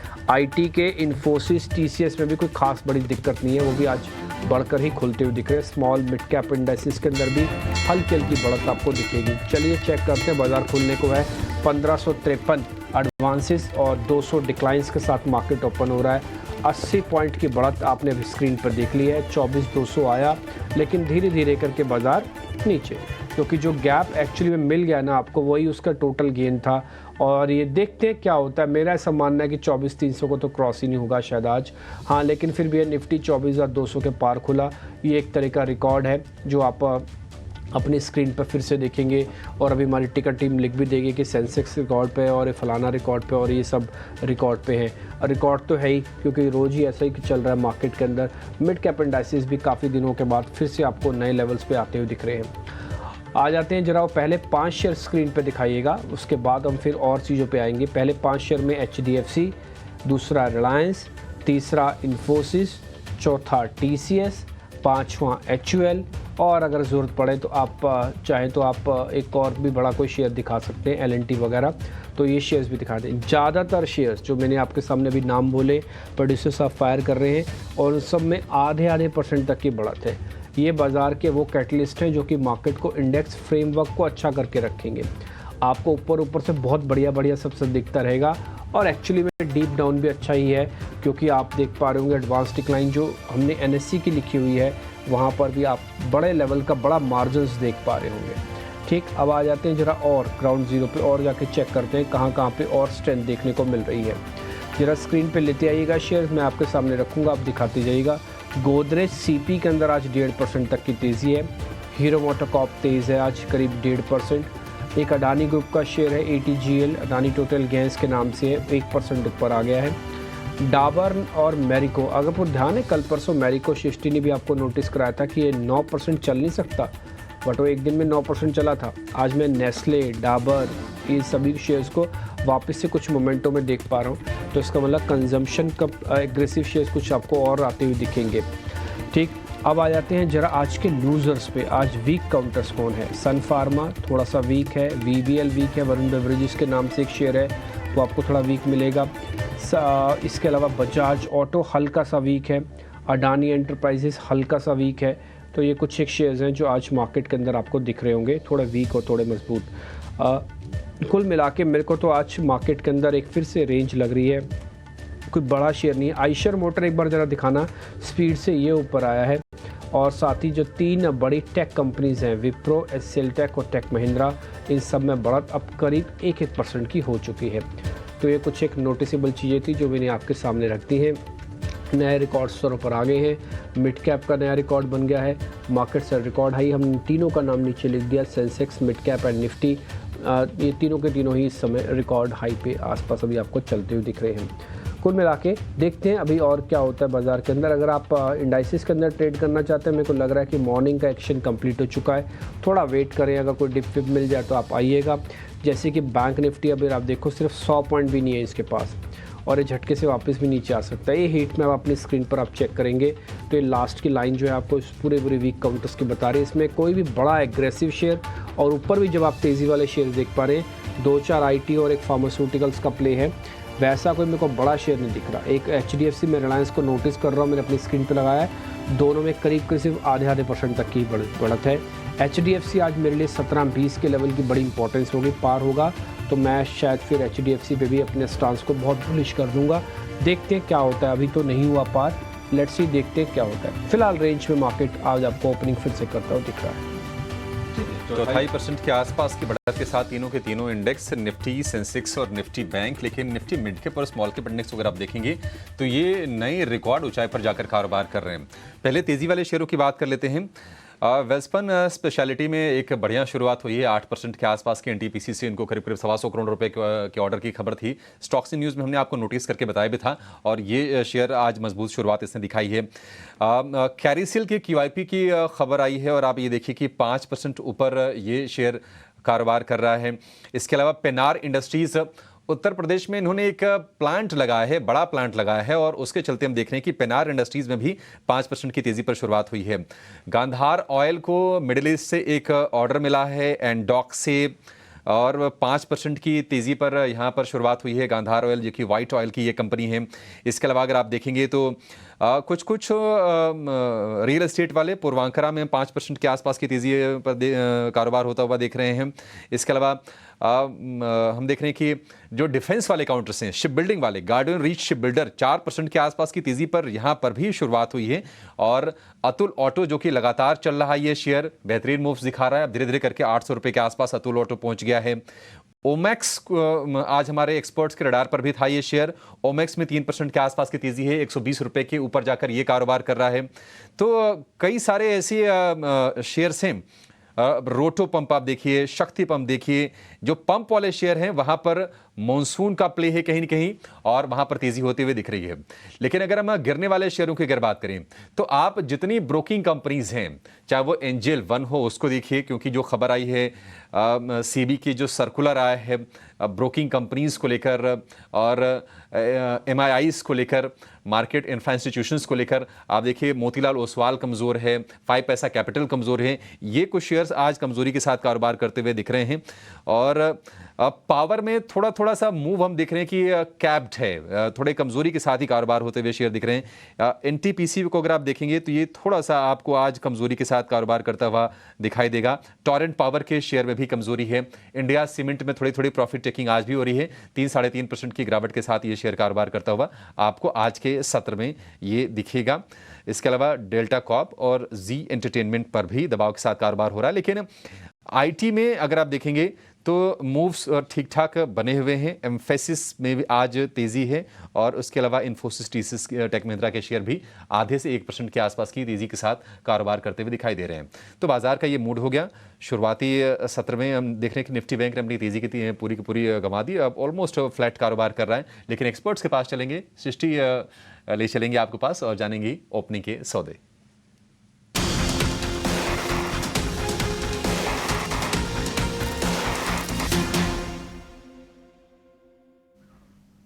तो चलिए ओपनिंग ट्रेड्स में हमारे सभी एक्सपर्ट्स जो कि हमारे साथ मौजूद हैं उनसे कॉल्स लेना शुरू करते हैं। किरण, सबसे पहले आपसे समझना चाहेंगे कोई अपडेट है तो वो भी शेयर कीजिए और साथ ही बाजार खुलने के बाद कहाँ पे हैं आपकी कॉल्स? सो बाजार खुलने के बाद हम 2 कॉल जो रिकमेंड करने वाले हो कहीं ना कहीं अपडेट के रिलेटेड भी है। पहला जो स्टॉक है यूपीएल, डीपी जी ने भी याद किया था यूपीएल को। यूपीएल का अगर आप करंट सेटअप देखोगे तो आज जिस तरह का एक ओपनिंग हुआ है कहीं ना कहीं एक फ्लैग पैटर्न कंसीडर किया जाएगा ब्रेकआउट के हिसाब से। तो 570 कहीं ना कहीं एक क्लस्टर रेजिस्टेंस था, उसके ऊपर सस्टेन है और जिस तरह से मोमेंटम इंडिकेटर बुलिश जोन के अंदर है, there are very good chances कि यूपीएल आज और कल में एक अच्छी खासी रैली दे सकता है। तो 575 के आसपास की अभी सीएमपी चल रही है, हम लॉन्ग करके जाएंगे। ओवरऑल स्टॉप लॉस जो एक रखना है वो स्ट्रिक्ट स्टॉप लॉस आप 560 का मेंटेन कीजिए और ऊपर में कहीं ना कहीं 600 तक के टारगेट आप यूपीएल के अंदर देख सकते हैं। एक दूसरा जो स्टॉक हमें अच्छा लग रहा है वो है कैंपस। कैंपस भी हमने कहीं ना कहीं 260 के आसपास रिकमेंड किया था, वहां से 300 रुपीज तक आ चुका है। अब करंट प्राइस पे भी आप देखोगे तो डेली चार्ट के ऊपर एक flat inverted head and shoulder pattern बना हुआ है। मोमेंटम इंडिकेटर में भी काफी अच्छा एक बुलिश नजरिया दिख रहा है। तो कहीं ना कहीं campus not only for the intraday but आप 1-2 दिन के नजरिए से कैंपस को लॉन्ग कीजिए। करंट मार्केट प्राइस से 295 के आसपास एक स्ट्रिक्ट स्टॉप लॉस आप 280 का रखिए और जिस तरह के चार्ट पैटर्न है ऊपर में वापस से 350 तक जा सकता है। तो कैंपस काफी अग्रेसिव लग रहा है, ऑलरेडी हमने हमारे क्लाइंट्स को भी रिकमेंड किया हुआ है। तो डेफिनेटली यूपीएल एंड कैंपस हमें अच्छे दिख रहे हैं। तो यूपीएल और कैंपस एक्टिव है, ये दोनों ही काउंटर्स पे आप नज़र रखिए। देखिए जितने भी फुटवेयर काउंटर्स हैं इनमें लगातार तेज़ी हम हाईलाइट भी कर रहे हैं। बाटा इंडिया में भी निचले स्तर से काफ़ी अच्छी तेज़ी आई। अब दूसरा काउंटर कैंपस एक्टिव है, यहाँ पे आपको रखनी है नज़र। पर चलिए अब आगे बढ़ेंगे और चंदन आपसे समझना चाहेंगे ओपनिंग ट्रेड्स आपके कहाँ पे हैं? स्टॉक्स तो मैं यहाँ पे सिलेक्ट करना चाहूँगा emphasis. Most of the IT counters में बाइंग इंटरेस्ट हो रहा है। एम्फेसिस में आप देखोगे तो वीकली चार्ट में एक हेड एंड शोल्डर पैटर्न बना है जिसका बुलिश इंप्लीकेशन है और पिछले 5-6 दिन से high top high bottom formation बना रहा है। इसका जो मल्टीपल बैरियर था 2530-35 उसके ऊपर आज डिसाइसिवली मूव आया है। तो 2500 के सपोर्ट से खरीदारी की सलाह होगी, ऊपर में लगभग 2650 के टारगेट के लिए। पहला ट्रेड तो हमारा रहेगा एम्फेसिस की तरफ। दूसरा हम यदि फोकस करें तो एक कैपिटल गुड्स काउंटर की तरफ मैं ध्यान रखूंगा और हमें यहाँ पे क्यूमिंस पे फोकस किया जा सकता है। क्यूमिंस में मेजर सेटअप पॉजिटिव है, 4-5 दिन का कंसोलिडेशन कंप्लीट हुआ है, सो 3950 के सपोर्ट से 4250 तक के अपसाइड बनने चाहिए। तो क्यूमिंस और एम्फेसिस, ए कैपिटल गुड्स और आईटी, ये नाम हमें कंपैरेटिवली बेटर लगा। मोमेंटम हमें देखने को मिल रहा है, कई सारे काउंटर्स अच्छी तेज़ी दिखा रहे हैं और विप्रो भी एक काउंटर है जहां पे निचले स्तरों से एक अच्छी तेज़ी आ रही है। पर रेडार पे चंदन के एम्फेसिस है, यहां पे ध्यान रखिए, और कमिंस इंडिया यहां पे भी उनकी कॉल आ रही है। अब कपिल, आपसे समझना चाहेंगे आपके ओपनिंग ट्रेड्स कहाँ पे हैं, बताइए। बेसिकली इन दिनों में हमने देखा हुआ है कि होल्डिंग कंपनीज जो है वहां पे फ्रीक्वेंटली एक अच्छी सी मोमेंटम आ रही है, तो मेरा यहाँ पे पिक बजाज होल्डिंग पे रहेगा। स्टॉक ने अपना डबल बॉटम का ब्रेकआउट दिया हुआ है, रिटेस्ट होके फिर से अभी ऊपर में मूव हमें देखने मिल रहा है। 8,812 का ये लेवल चल रहा है, तो मुझे यहाँ से ये स्टॉक काफी अच्छा लग रहा है। ऊपर में उसके अपसाइड पोटेंशियल कहाँ ना कहाँ पे 9,100 से 9,200 के रह सकते हैं, और नीचे में अगर हम स्टॉप लॉस की बात करें तो 8,600 का स्टॉप लॉस रहेगा। काउंटर है कपिल की तरफ से जहां पे आपको रखनी है नज़र, पर इस बीच एक बार बाजार पे भी नज़र डाल लेते हैं। तो ये सभी के सभी ओपनिंग ट्रेड्स एक बार फटाफट से एक बार आपको फिर से बता देते हैं कि हमारे सभी गेस्ट की कॉल्स कहां पे आ रही हैं। सबसे पहले आप चंदन की कॉल्स देखें तो कमिंस इंडिया और एम्फेसिस ये रेडार पे है। इसी के साथ किरण ने भी जो है अपनी कॉल दी है। देखिए चंदन के एम्फेसिस के टारगेट्स यहाँ पे शुरुआत के बाद ही जो है वो एकाएक करके ऊपर आ रहा है, लगभग 3% की यहाँ पे तेज़ी है। उसके अलावा बजाज होल्डिंग्स पे जो है वो कपिल की कॉल आती हुई, इस पे भी आप नज़र रखिए। और किरण जानी की तरफ से यूपीएल, यहाँ पे आपको 600 रुपये के लक्ष्य के लिए एक बार ट्रेड करना है, और निचले स्तरों से यहाँ पे भी एक अच्छी रिकवरी आ रही है। और साथ ही बजाज होल्डिंग्स जो है आप देखेंगे कि कपिल की कॉल है। पर एक बार विवेक आपसे समझना चाहेंगे, क्योंकि देखिए जिस तरीके से कुछ सिलेक्ट फार्मा काउंटर्स में रुझान फिर से आ रहा है और ख़ास तौर से सीडीएमओ प्लेयर्स पे, तो विवेक आपको क्या लगता है कि यहाँ पे फिर से एक बार डिवीज़ लैब या आईओएल केमिकल्स जैसे काउंटर में फिर से एक बार नज़र दौड़ानी चाहिए? क्या कोई स्टॉक जो कि आपको फिलहाल पसंद आ रहा हो? देखिए, अगर आप सीडीएमओ में प्ले करना चाहते हो, इनफैक्ट फार्मा में क्या हो रहा है कि एक अंडर परफॉर्मिंग सेक्टर था जस्ट लाइक आईटी में थोड़ी बहुत रिकवरी देखने को मिल रही है, और सिमिलरली फार्मा थोड़ा बहुत रिकवरी देखने को मिलेगा। मिला था एक स्टैग्नेशन के बाद वापस आपको रिकवरी देखने को मिल रही है। मुझे लगता है कि सीडीएमओ प्लेयर जो मार्केट्स में है, आप वो भी मिड एंड स्मॉल कैप में अगर लेते हो तो बहुत इंटरेस्टिंग प्ले रहेगा। एक नई कंपनी है, आईपीओ आया था, मतलब बहुत समय नहीं हुआ है, उसका नाम है इनोवा कैप टैब। आप उसको देखिए, ये मतलब सीडीएमओ में एक मेजर प्लेयर है, one of the biggest player, और मुझे लगता है कि काफी आउट परफॉर्म यहाँ से कर सकता है। वैल्यूएशन वाइज भी कॉस्टली नहीं है, और आईपीओ के बाद अंडर परफॉर्म ही किया है स्टॉक ने, लेकिन 480 तक चल रहा था, अभी 500 के आजू बाजू है। मुझे लगता है कि ये आपको कम से कम 550 तक दिखा सकता है। तो ऐसे डिस्क्लोजर कुछ क्लाइंट्स को बताया हुआ ही, तो उनके पोर्टफोलियो में हो सकता है।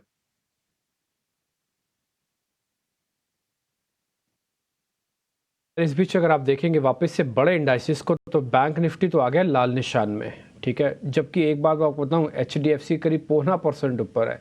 तो फिर मैंने ये चेक किया कि एचडीएफसी की वेटेज को कौन खा रहा है, तो मेरे को ये दिखा कि 12 में से 10 शेयर लाल निशान में है। सिर्फ एचडीएफसी और एयू ही है जो हरे निशान में है। यानी कि आज एचडीएफसी वर्सेस ऑल बैंक हो गया। आप देखो आईसीआईसीआई, एक्सिस, कोटक, इंडसन, सब दिखा दो बड़े बड़े बैंक्स, ये सब के सब ऊपर से थोड़ा नीचे आए हैं। तो एचडीएफसी की जो वेटेज है ना, उसको इन्होंने ख़त्म कर दिया। नहीं तो ये आपको दिखता नहीं है लाल निशान में, ये 200 पॉइंट ऊपर होता बैंक निफ्टी, ठीक है। लेकिन फिर भी कोई बात नहीं, अभी भी आप मेरे से पूछेंगे क्या एक गिरावट है, मैं बोलूँगा कुछ भी नहीं है सर, अभी तो कुछ शुरू ही नहीं हुआ। तो 52,000 का लेवल मेरे लिए बड़ा इंपॉर्टेंट है। मैंने सुबह भी नोटिस कराया था, वही आपको फिर विशाली पारिक ने भी नोटिस करवाया कि भी 52,000 से लेकर 53,000, यानी 52 का मतलब 51,800, हाँ रफ में। तो 52 से लेकर 53,000 के बीच बीच में मार्केट रहेगा, कोई बड़ा मोमेंटम नहीं आएगा। निफ्टी भी धीरे धीरे करके अपनी सारी बढ़त को खो रहा है। इसलिए मैं कहता हूँ मैं तो पिछले 10 दिन से मैंने गिफ्ट निफ्टी को देखना ही बंद कर दिया। मेरे लिए कोई मतलब नहीं है गिफ्ट निफ्टी का, क्योंकि वो गिफ्ट निफ्टी गैप अप करे गैप डाउन करे, मेरे को सिर्फ लेवल्स चाहिए। और मार्केट को सिर्फ 3 मिनट 4 मिनट लगते हैं, पहले लंबा समय लगता था, अब उसको खोने में 4 मिनट लगता है ओपनिंग का ट्रेंड को। उसके बाद वो अपने रिदम में आ जाता है, उसको चलना है तो फिर कोई रोक नहीं सकेगा, टूटना है तो उसको फिर कोई रोक नहीं सकेगा, चाहे आप कुछ मर्जी कर लो फिर। तो ये मार्केट का जो इंडेक्स मैनेजमेंट हो रहा है ना, थोड़ा अलग तरीके से हो रहा है। आपको थोड़ा बी अवेयर और सावधान रहना है। एक शेयर मैंने आपको नोटिस कराया था, हैथवे केबल्स, बाकायदा 6% ऊपर है, कोई खबर नहीं आई है इसमें, सिर्फ और सिर्फ बढ़िया प्लेसमेंट हुई थी इसके अंदर। और मैंने कल शाम से आपको नोटिस कराना शुरू किया था। कल भी आपके पास मौका था और आज भी आपके पास मौका था, खुलते ही आप चाहे तो इसमें अब 6% का गेन है, 1.5%। मेरा अपना निजी तौर पर मानना है कि करीब 25 तक तो आ ही जाएगा, उसके बाद फिर देखते क्या होगा। एक और स्टैंडर्ड डिस्क्लोजर भी चला दीजिएगा, मैंने कल भी चलवाया था, मैं आज फिर से चलवा देता हूँ कि आपको मैं सिर्फ शेयर नोटिस करा रहा हूँ, उसके डाटा, उसकी स्ट्रेंथ, उसके पैटर्न को देख के। इसमें मेरा अपना कोई निजी स्वार्थ नहीं, आप चाहें तो पूछ भी सकते हैं अपने वित्तीय सलाहकारों से। हाँ जी, बोला गया था, वहाँ पे डिम्पी कालरा जी बैठते, उन्होंने कहा था कि हैथवे चल जाएगा, तो हमारा तो 6% चल गया, अब हम क्या करें टाइप करके। तो आप वही वीडियो ले जाओ हमारा यार, आप काट के आप क्लोजिंग का वीडियो ले जाओ, तो हम आपको ये भी चैलेंज कर देते हैं कि आप अपने वित्तीय सलाहकारों से पूछ के आराम से काम करो, हमारे कहे पे मत जाओ। हम सिर्फ और सिर्फ आपको नोटिस करवाते हैं, डाटा चीज़ें नोटिस करवा रहे हैं, एक पॉइंट। दूसरा, अभी 296 आया हुआ है कैंपस, अभी किरण जी बता के गए उनकी लिस्ट में, उनका मान लगता है कि 300 से 350 हो जाएगा। ये भी मैं आपको कई दिनों से शेयर नोटिस करा रहा हूँ, तो आप इस शेयर पर भी ध्यान रख सकते हैं, ये भी आज आपकी नोटिस लिस्ट में होना चाहिए। धीरे धीरे करके अब देखेंगे आप, निफ्टी भी अपनी पूरी स्ट्रेंथ खो चुका है और ये भी लाल निशान में आ गया। बैंक निफ्टी में गिरावट करीब करीब 200 पॉइंट की है। तो अगर कोई मेरे से कल पूछ रहा था तो मैंने तब भी कंसोलिडेशन बोला, मैंने कोई मेरे से आज पूछ रहा था तो तब भी मैंने कंसोलिडेशन बोला। मैं आपको बहुत साफ साफ बताया, तो मेरे को 83% एफआईज पे मेरे से खरीदा ही नहीं जाएगा। आप मेरे से बोल दोगे सर हम आपको आंखें बंद कीजिए, हम आपको अपनी तपस्या से दिखा देंगे कितने लेवल आ जाएंगे, मेरे से तब भी नहीं खरीदा जाएगा। सोचो आप, क्योंकि मैं 83% एफआईज लॉन्ग पे नहीं खरीद सकता। मेरे को भी पैटर्न अच्छा दिखता है मार्केट का, बट करें क्या, मजबूरी है, मेरा रिस्क रुआ ठीक नहीं, मेरे अपने प्रिंसिपल अलाउ नहीं करते। तो आप अपने प्रिंसिपल्स अपने वित्तीय सलाहकारों से अपने आप से खुद डिज़ाइन कर लीजिए, पूछ लीजिए, जो हमारा अपनी अंडरस्टैंडिंग होती है हम ज़रूर आपके सामने रखते हैं। रिलायंस बाय द वे लाल निशान में आ चुका है, कल भी रिलायंस लाल निशान में था काफ़ी समय तक, लेकिन धीरे धीरे करके उसने अपनी गिरावट को ख़त्म कर रहा था, लेकिन आज ऐसा कुछ नहीं हो रहा। देखते ही देखते करीब 200 पॉइंट बैंक निफ्टी नीचे आ चुका और निफ्टी के अंदर भी करीब 10 पॉइंट की गिरावट है। अभी भी मैं बोलूँगा, ये अगर HDFC आज हरे निशान में नहीं होता ना, तो ये अगर थोड़ा और नीचे आ जाए तो आज में आप 52,000 को वापस से देख लेंगे, कोई बड़ी बात नहीं। 300 साढ़े 300 पॉइंट साफ करना 1 मिनट में कर देगा, पता भी नहीं लगने देगा आपको कि गए कहाँ हैं सारे के सारे पॉइंट्स। एक बार जरा निफ्टी IT इंडेक्स आप दिखा सकते हो, साथ ही जरा एडवांस डिक्लाइन की रेशियो भी दिखाना इस समय, जिसमें F&O वाले शेयर्स लिखे होते हैं, वो वाली रेशियो दिखाना, और निफ्टी का IT इंडेक्स दिखाना। ये IT इंडेक्स है जो कभी 0.5% ऊपर है, ये नया मार्केट को सेव करने के लिए आया हुआ है, तो इसकी भी थोड़ी अग्नि परीक्षा होनी है, लेकिन अभी तक ये पास हो रहा है अग्नि परीक्षा में। ये भी आपको मैं बहुत क्लियर कर दूं, इस पर डाउट मत करना। ये IT का इस तरह से चलना भी अपने आप में बड़ी बात है। TCS और इन्फोसिस एक बार जरा स्क्रीन पे दिखाओ आप, TCS और इन्फोसिस स्क्रीन पे वो जरा वो भी दिखा दो आप, लगे हाथ, ठीक जी।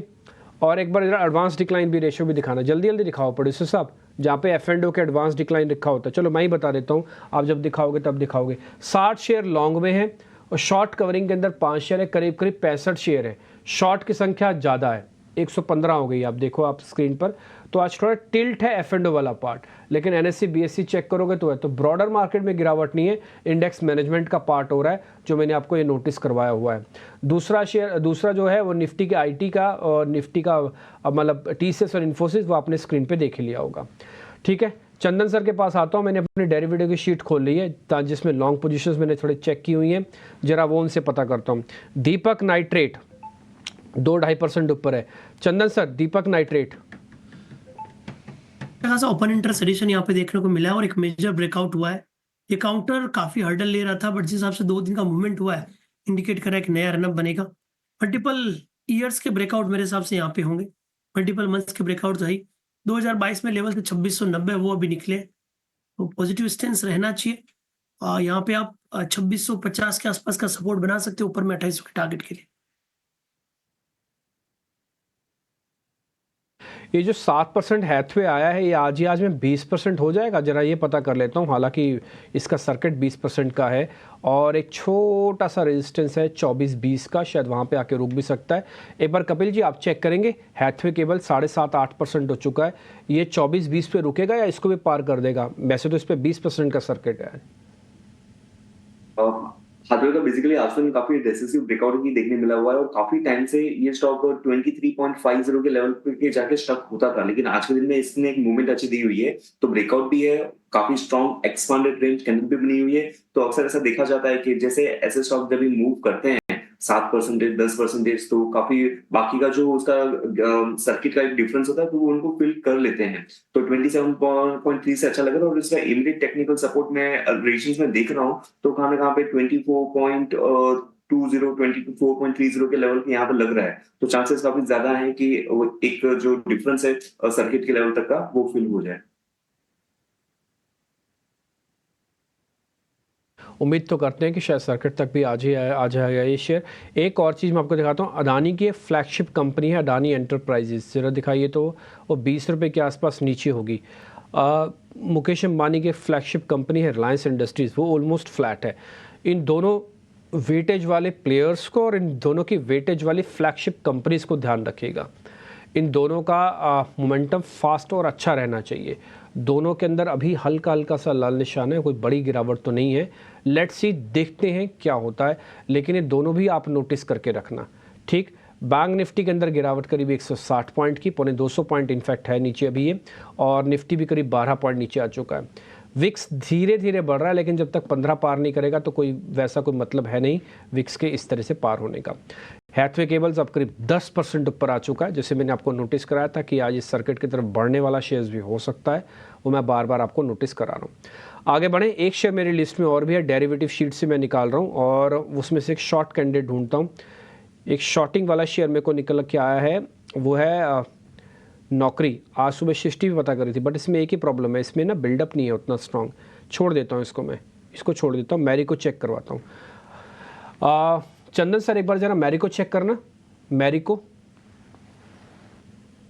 बिल्कुल, मेरिको की बात करें तो मेरिको रेंज बाउंड है और मोमेंटम नहीं बिल्ट हो रहा है। मल्टीपल हर्डल्स है, वो 622 के आसपास है, 4-5 दिनों से वो लेवल निकाल नहीं पा रहा है, तो इसकी वजह से हो सकता है थोड़ा वीकनेस बने, नीचे में 588, 580 तक के डाउन साइड यहाँ पे बन सकते हैं।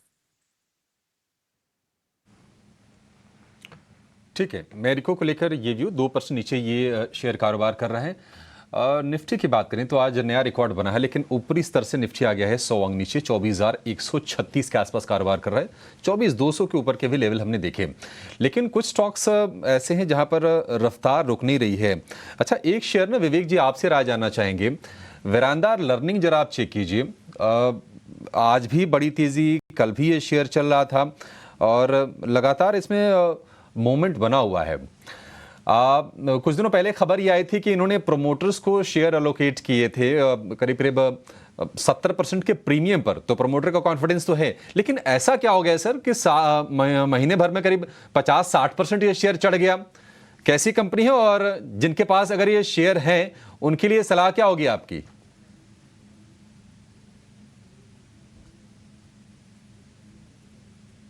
विवेक जी।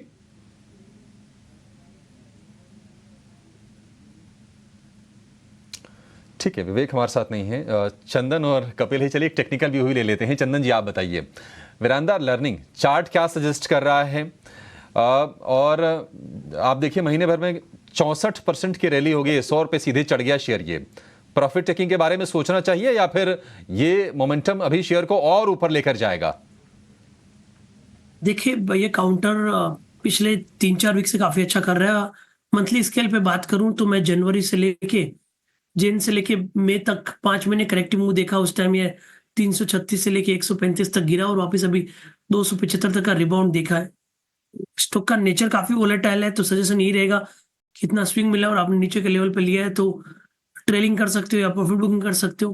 मेरा ऐसा मानना है कि 235 मेजर सपोर्ट है, ऊपर में 275-300 तक के अपसाइड को छूने के। ठीक है, तो और बड़ी तेजी के लिए आप वेरांडा लर्निंग में तैयार रहिए। कपिल, स्पिनिंग वाले शेयर कल भी चल रहे थे और आज भी हम देख रहे थे कि सिलेक्टिव मूव्स दिख रहे हैं। नाहर स्पिनिंग अगर आप चेक करेंगे तो लगातार तीसरे सत्र में आज बड़ी तेजी शेयर में है। 280 वाला शेयर हो गया 320 रुपए का। वैसे आप महीने भर में अगर देखेंगे तो ठीक ठाक मूव्स हैं इसमें। किस तरह की चाल आप देख रहे हैं नाहर स्पिनिंग में? नई तेजी करें या फिर जिनके पास पुराना है बस वो होल्ड करें? बिल्कुल यानी कल के भी सेक्टर में हमें देखने मिला हुआ था कि जो स्पिनिंग कंपनीज है या फिर कॉटन रिलेटेड जो कंपनी थी लाइक इंडो काउंट है, केपीआर मिल्स है, नाहर स्पिनिंग है, तो वहां पे एक पर्टिकुलर सेक्टर बेस में कुछ एक मोमेंटम तो आ रही है। नाहर स्पिनिंग का बेसिकली काफी करेक्शन के बाद में कंसोल किया हुआ है और पिछले 2 महीनों से हमें कुछ ऊपर ट्रैक्शन हमें देखने मिल रहा है। इस महीने में ऑलरेडी स्टॉक में से 2 ही दिन हुए लेकिन 9 से 10% ऑलरेडी मूव कर चुका है। स्टॉक प्राइस 321 पे है। मैं अभी भी इसमें ऊपर की और की मोमेंटम देख रहा हूं और ऊपर में कहां ना कहां पे इसकी इमीडिएट रेजिस्टेंस पॉइंट कहां ना कहां पे 330 के लेवल के यहाँ पे आ सकते हैं। तो नई पोजीशन तो नहीं बनानी चाहिए लेकिन जो एग्जिस्टिंग पोजीशन है उसको बेशक होल्ड कर सकते हैं और अगर शॉर्ट टर्म का नजरिया होता है तो 330 के अराउंड प्रॉफिट भी बुक कर सकते हैं।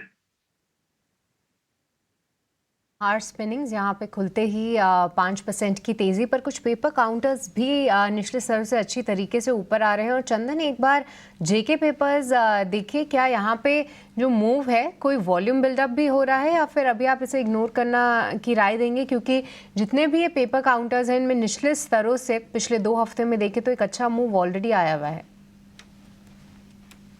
होना चाहिए, काफी रनअप देखने को मिला और मेजर ट्रेंड पॉजिटिव है। वीकली स्केल पे लगातार higher tops higher bottom formation बन रहा है, तो मेरा मानना है कि ऑनगोइंग मूव वो कंटिन्यू रह सकता है।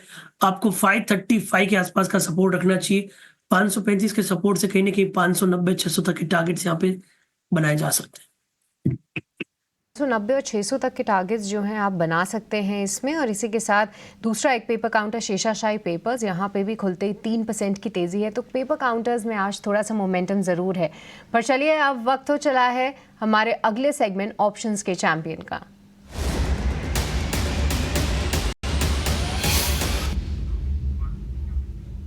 तो आज ऑप्शंस के चैंपियन की रणनीति बताने के लिए हमारे साथ अमोल आठावले हैं। अमोल जी, बहुत बहुत स्वागत है आपका। बताइए क्या कुछ रणनीति है ऑप्शन सेगमेंट से? जी गुड मॉर्निंग। मुझे एक ओएनजीसी का जुलाई सीरीज का 285 का कॉल ऑप्शन मैंने पिक किया था 6.60 के आसपास। अभी थोड़ा ऊपर है क्योंकि मोमेंटम काफी स्ट्रांग है। पोजिशनल टारगेट निकल के आ रहे हैं उसमें 12 रुपए के और स्टॉप लॉस उसका रहेगा 4.60 का। मैक्स प्रॉफिट उसमें हो सकता है 10,395 का और मैक्स लॉस उसमें हो सकता है 3,850 का। आज मार्केट में थोड़ा सा सेलिंग है ऊपरी लेवल से, बट ये आउट परफॉर्म कर रहा है। रेंज ब्रेकआउट फॉर्मेशन है, बुलिश कैंडल है। मुझे लगता है कि अगर ये मोमेंटम कंटिन्यू रहा तो आने वाले दिनों में ओएनजीसी में एक अच्छा खासा टेक्निकल बाउंस बैक आ सकता है। ओके, तो ओएनजीसी यहाँ पे एक टेक्निकल बाउंस आ सकता है। कई दिनों से हम देख रहे हैं पूरा ऑयल एंड गैस स्पेस में एक्शन है और ऑप्शन के जरिए आप ओएनजीसी में ट्रेड कर सकते हैं। इससे जुड़े स्टॉप लॉस और साथ ही टारगेट्स आपकी स्क्रीन पे दिए गए हैं। पर काफ़ी अच्छा रिस्क रिवॉर्ड यहाँ पे बैठ रहा है। पर आपको साथ में ये भी बता दें कि एफएनओ स्पेस ओवरऑल काफ़ी चैलेंजिंग है। यहाँ पे 10 में से 9 लोगों को जो है नुकसान ही होता है और ऑन एन एवरेज जो नुकसान है 50,000 रुपये का होता है। तो अगर आप ये ट्रेड लेते हैं तो ख़ास तौर से अपने स्टॉप लॉसेस का ध्यान रखें और ये समझ लें कि यहाँ पे रिस्क काफ़ी है। पर चलिए फिर से कुछ एक काउंटर्स पे आते हैं और आप फिर से आज देखिए एमजीएल और आईजीएल साथ ही गुजरात गैस जैसे काउंटर्स जो हैं वो रुकने का नाम नहीं ले रहे हैं। आज फिर से एमजीएल एफएनओ का टॉप गेनर, यहाँ पे 4% की तेज़ी है। गुजरात गैस में 2% से ज़्यादा का उछाल है। साथ ही एक और काउंटर, क्योंकि हम कुछ केबल काउंटर्स की बात कर रहे थे, सन टीवी कई दिनों बाद जो है इसमें एक अच्छा मूव आते हुए दिखा है। एक बार कपिल इस पे चार्ट चेक आप दे पाएंगे? 1.5% की यहाँ पे तेजी है और 800 रुपए के बेहद करीब है। सन टीवी कैसा दिख रहा है चार्ट्स पे? बेसिकली सन टीवी एक कुछ ऐसे चुनिंदा स्टॉक है मीडिया काउंटर में से जो है कि काफी अच्छी ऊपर में मूव कर रहे हैं। एक तो डीबी कॉप रहा हुआ है, सन टीवी रहा हुआ है और कहां कहां पे पीवीआर आइनॉक्स में हमें एक मोमेंटम देखने मिल रहा है। स्ट्रक्चरली देखने जाए तो मीडिया सेक्टर के इंडेक्स ने काफी अंडर परफॉर्म किया हुआ है, लेकिन अभी वो काफी लोअर लेवल पे आ गया है और वहां पे बेस बना के एक ब्रेकआउट के आ रहे हैं। तो ऑफकोर्स सन टीवी एक प्रीफर्ड बेट रहेगी और काफी टाइम से हमारे एक बाय का व्यू इस पर रहा हुआ है। 788 पे चल रहा है। मुझे लग रहा है कि अभी भी मोमेंटम कंटिन्यू कर रहा है। फ्रेश एंट्री चाहिए तो वहां पे भी इनिशिएट हम कर सकते हैं। और शॉर्ट टर्म के लिहाज से अगर मैं इस पर्टिकुलर लेवल को देखता हूं तो स्टॉक प्राइस के जो इमीडिएट रेशियोज जो मुझे देखने मिलते हैं वो कहां पे 820 तक के शॉर्ट टर्म में और मीडियम टर्म में 850 तक के लेवल देखने मिल सकते हैं। तो बेशक एक अच्छा बुलिश कंटिन्यूएशन साइन हमें देखने मिल रहा है और आज के दिन में ही इसने 8-10 दिन की जो रेंज थी उसका ब्रेकआउट भी आया हुआ है। ठीक है, तो कुछ स्टॉक्स हैं। इस बीच हम ऐसी मैनेजमेंट से भी बातचीत कर रहे हैं जिनकी बैलेंस शीट्स, जिनका काम करने का तरीका और जिनके जो प्रोडक्ट हैं वो हाथों हाथ मार्केट में बिक रहे हैं। और उसमें से एक रियल एस्टेट गुड़गांव की बड़ी कंपनी है सिग्नेचर ग्लोबल। आपको पता है पिछले 3-4 दिन से काफ़ी तेज़ मोमेंटम था इसमें। खबर मार्केट के अंदर ये है कि इनका एक प्रोजेक्ट था जो सेक्टर 71 में था गुड़गांव में, वो बिक गया पूरा। 2700 करोड़ रुपए उन्होंने वहाँ से जुटा लिया। और सिग्नेचर ग्लोबल पे मैनेजमेंट के तौर पर हमारे साथ आज चेयरपर्सन है प्रदीप अग्रवाल जी। प्रदीप सर, बहुत बहुत शुक्रिया, थैंक यू वेरी मच समय देने के लिए। मैं उन खुशनसीब एंकर्स में से एक हूँ जिन्होंने न केवल आपसे बल्कि आपके तीनों भाइयों के साथ एक शो किया था और मेरे को बहुत मज़ा आया था सर वो द्वारका वाली साइट पे आपकी जाके। और आप बहुत ही हम्बल हैं, इसमें कोई दो राय नहीं है, ये तो मैं आप खुल्लम खुल्ला सबके सामने बोल सकता हूँ। प्रदीप सर बहुत बहुत शुक्रिया, थैंक यू वेरी मच समय देने के लिए। जरा सर ये गुड़गांव वाली साइट के बारे में बताइएगा, ये बहुत अच्छी लोकेशन थी, बहुत जल्दी बिक गई या फिर कुछ डिस्काउंटिंग करना पड़ा इसमें? So good morning, Dimpy ji. Actually so nice of you कि इतना आपका जो एक्सपीरियंस रहा उसको आपने इस तरीके से डिस्क्राइब किया। ये एक आपकी हम्बलनेस है जो आपने जिस तरीके से हमें समझा।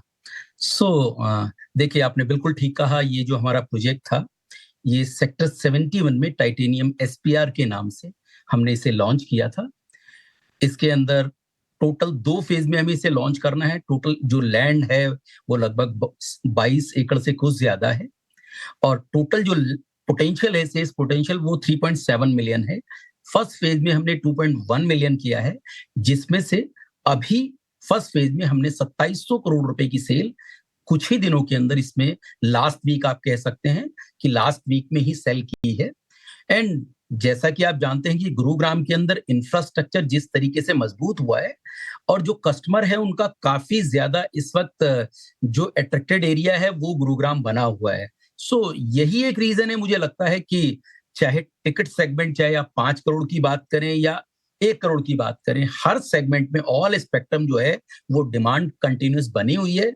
और अगर मैं SPR की बात करूं तो SPR इस वक्त हार्ट ऑफ द टाउन है। अगर आप उसकी लोकेशन देखें तो चाहे आप द्वारका एक्सप्रेसवे से आ रहे हो या गोल्फ कोर्स रोड से, वो बिल्कुल सेंटर में है।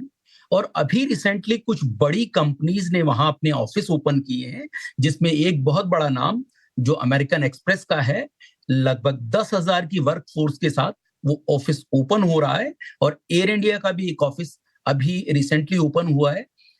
आप ये मान के चलिए कि आने वाले वक्त में एक बहुत बड़ा हब ये SPR बनने वाला है। हमारा जो जितना भी ये जो सेल्स क्रिएट हुआ है ये केवल इसी वजह से क्रिएट हुआ है क्योंकि वहां उस मार्केट में इस वक्त बहुत बज है। ठीक है प्रदीप जी, अभिषेक बोल रहा हूँ, बहुत शुक्रिया आपका समय देने के लिए। आपने अभी सर गुरुग्राम में करीब करीब 4 एकड़ ज़मीन खरीदी है सेक्टर 37D में। ज़रा बताएंगे कि किस तरह के प्रोजेक्ट आप वहाँ पर लेकर आएंगे और किस तरह के रेवेन्यू पोटेंशियल आप उससे उम्मीद करके चल रहे हैं? अभिषेक जी, 37D जो हमारी लोकेशन है, हम उसमें बैक टू बैक काफी ज्यादा प्रोजेक्ट हमने वहां पर लॉन्च किए हैं। आप ये कह सकते हैं हमारी 3 स्ट्रेटेजिक लोकेशन है, जिसमें ये जो लोकेशन है द्वारका एक्सप्रेसवे में है, दूसरी जो लोकेशन है सेक्टर 71 पे और तीसरी जो है सोना में। तो आपने कहा जो अभी रिसेंटली हमने जो एक्विजिशन की है 4 एकड़ की, तो इसके अंदर जो हाई राइज ग्रुप हाउसिंग है वही हम इसमें प्लान कर रहे हैं, क्योंकि जैसा कि आपने अभी डिमांड देखा सेक्टर 71 में, तो वैसा ही डिमांड मुझे लगता है कि वहां पर भी क्रिएट होगा। क्योंकि लास्ट अगर मैं मार्च की बात करूं तो डीलक्स DXP जो हमने प्रोजेक्ट लॉन्च किया था, विद इन 48 आवर्स हमने लगभग 3600 करोड़ रुपए का सेल वहां पर जनरेट किया था। मैं बहुत होपफुल हूं कि आने वाले वक्त में सेक्टर 37D एक ऐसी स्ट्रेटेजिक लोकेशन है कि जो द्वारका एक्सप्रेसवे पर है। और आजकल आप देखते हैं कि द्वारका एक्सप्रेसवे बिल्कुल स्टेट ऑफ द आर्ट की तरह बना है। मैं पर्सनली उस द्वारका एक्सप्रेसवे जितने भी प्रोजेक्ट हैं उनको लेकर बहुत बुलिश हूं। द्वारका एक्सप्रेस को लेके बुलिश है। प्रदीप जी नमस्कार, मैं सृष्टि बात कर रही हूँ क्योंकि हम देख रहे हैं कि गुरुग्राम में तो आप अच्छी तरीके से एक्सपैंड कर ही रहे हैं।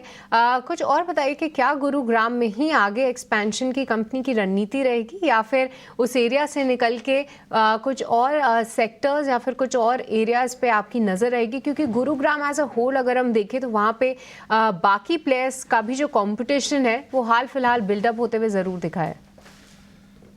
सृष्टि बिल्कुल ठीक कहा आपने। एक कंपटीशन और हेल्दी कंपटीशन हो तो ऑलवेज वेलकम होना चाहिए, लेकिन एक अगर आप जो कस्टमर है उसका पॉइंट ऑफ व्यू देखें तो कस्टमर इस वक्त जो ब्रांडेड प्लेयर हैं उनसे डील करने में, उनसे प्रोजेक्ट लेने में या अपना फ्लैट लेने में ज्यादा मुझे लगता है कहीं ना कहीं बायस्ड है उसको लेके। और एक चीज और अगर आप देखें तो रिसेंटली जितने भी बड़े प्लेयर हैं उनकी सेल्स नंबर काफी ज्यादा अच्छे आए हैं। जो टियर 2 प्लेयर हैं वो कहीं ना कहीं नॉन ब्रांडेड प्लेयर जरूर थोड़ा बहुत स्ट्रगल आप कह सकते हैं कर रहे हैं, लेकिन एज ए कंपनी अगर मैं बात करूं तो अभी तक हमें ऐसा कोई भी संकेत मिला नहीं है कि जिससे लगे कि आने वाले वक्त में कोई भी तरीके की सेल स्लो होने वाली है। दूसरी अगर कंपनी की स्ट्रेटेजी की बात करें तो जितना भी ऑल स्पेक्ट्रम जिसमें 1 करोड़ रुपए से लेकर 5 करोड़ रुपए तक का जितना भी सेगमेंट है वो कंपनी कैप्चर कर रही है। आप ये देखिए कि अभी रिसेंटली हम सोना के अंदर एक प्रोजेक्ट लॉन्च करने वाले हैं जिसके अंदर हमने लगभग 140 एकड़ से ज्यादा का एक्विजिशन किया है वहां पर। तो आपके पास एक जैसे अभी मीडिया के थ्रू कुछ ना कुछ न्यूज मुझे भी मिली है कि वहां पर एक जो 4th फ्लोर का जो काफी टाइम से अवेटेड था वो शायद उसका अनाउंसमेंट बहुत जल्दी होने वाला है। सो जो सोना के अंदर, सोना रीजन में हमारा जो लैंड पार्सल है उसके अंदर लगभग 4 से 4.5 मिलियन हम लोग फ्लोर्स बनाने वाले हैं जिसकी डिमांड इस वक्त बहुत ज्यादा है। सो ऑल स्पेक्ट्रम अगर आप कहें तो कंपनी के पास आज की डेट में जितना बड़ा पोर्टफोलियो है लगभग 30 मिलियन के नियर अबाउट, आने वाले 2 से 3 साल में हम उसे लॉन्च कर दें। ठीक है प्रदीप सर, अब एक छोटी सी चीज़ आपसे और पता करनी है क्योंकि आपकी नज़र पॉलिसीज़ वगैरह पे भी काफ़ी होती है और मैं खुले दिल से बोल सकते हैं बात कि आपकी जो नॉलेज है ना वो बहुत अच्छी है, बहुत शार्प है। खाली रियल एस्टेट नहीं बल्कि पूरे इकोस्फीयर में क्या हो रहा है वो भी आप अच्छे से पकड़ लेते हैं।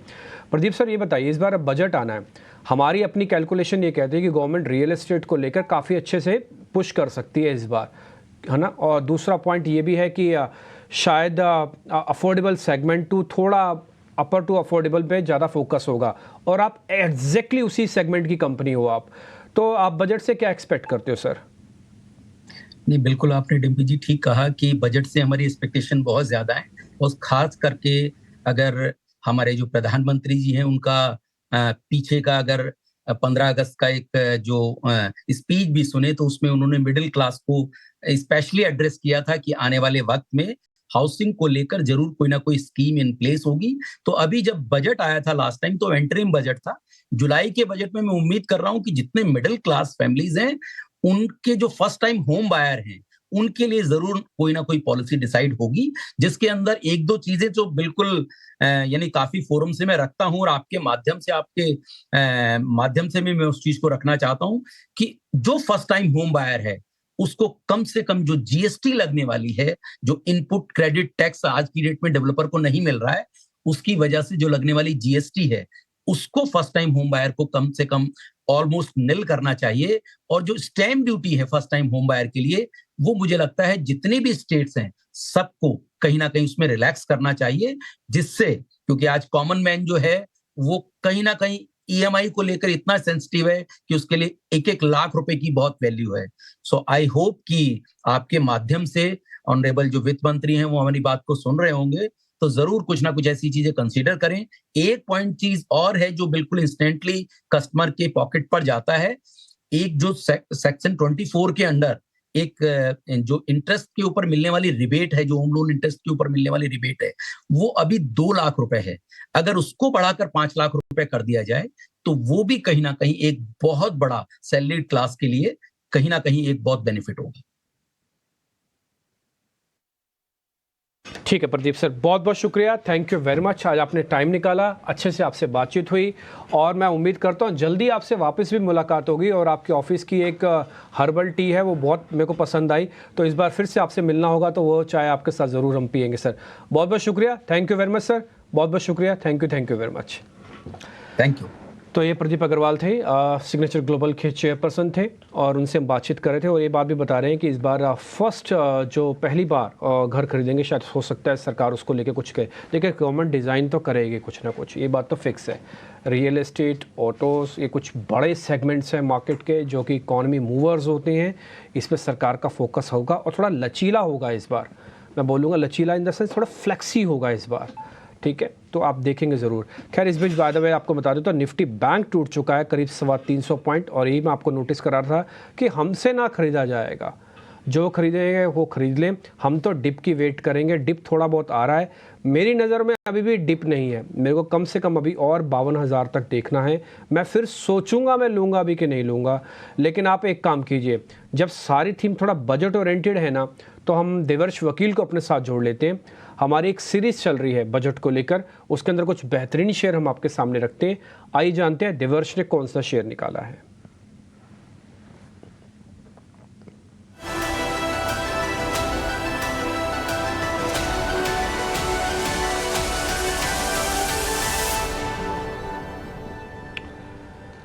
देवर्ष भाई नमस्ते, बताइए कौन सा शेयर आपकी तरफ से आज जो बजट ओरिएंटेड है, यानी कि बजट का ब्लॉकबस्टर शेयर है?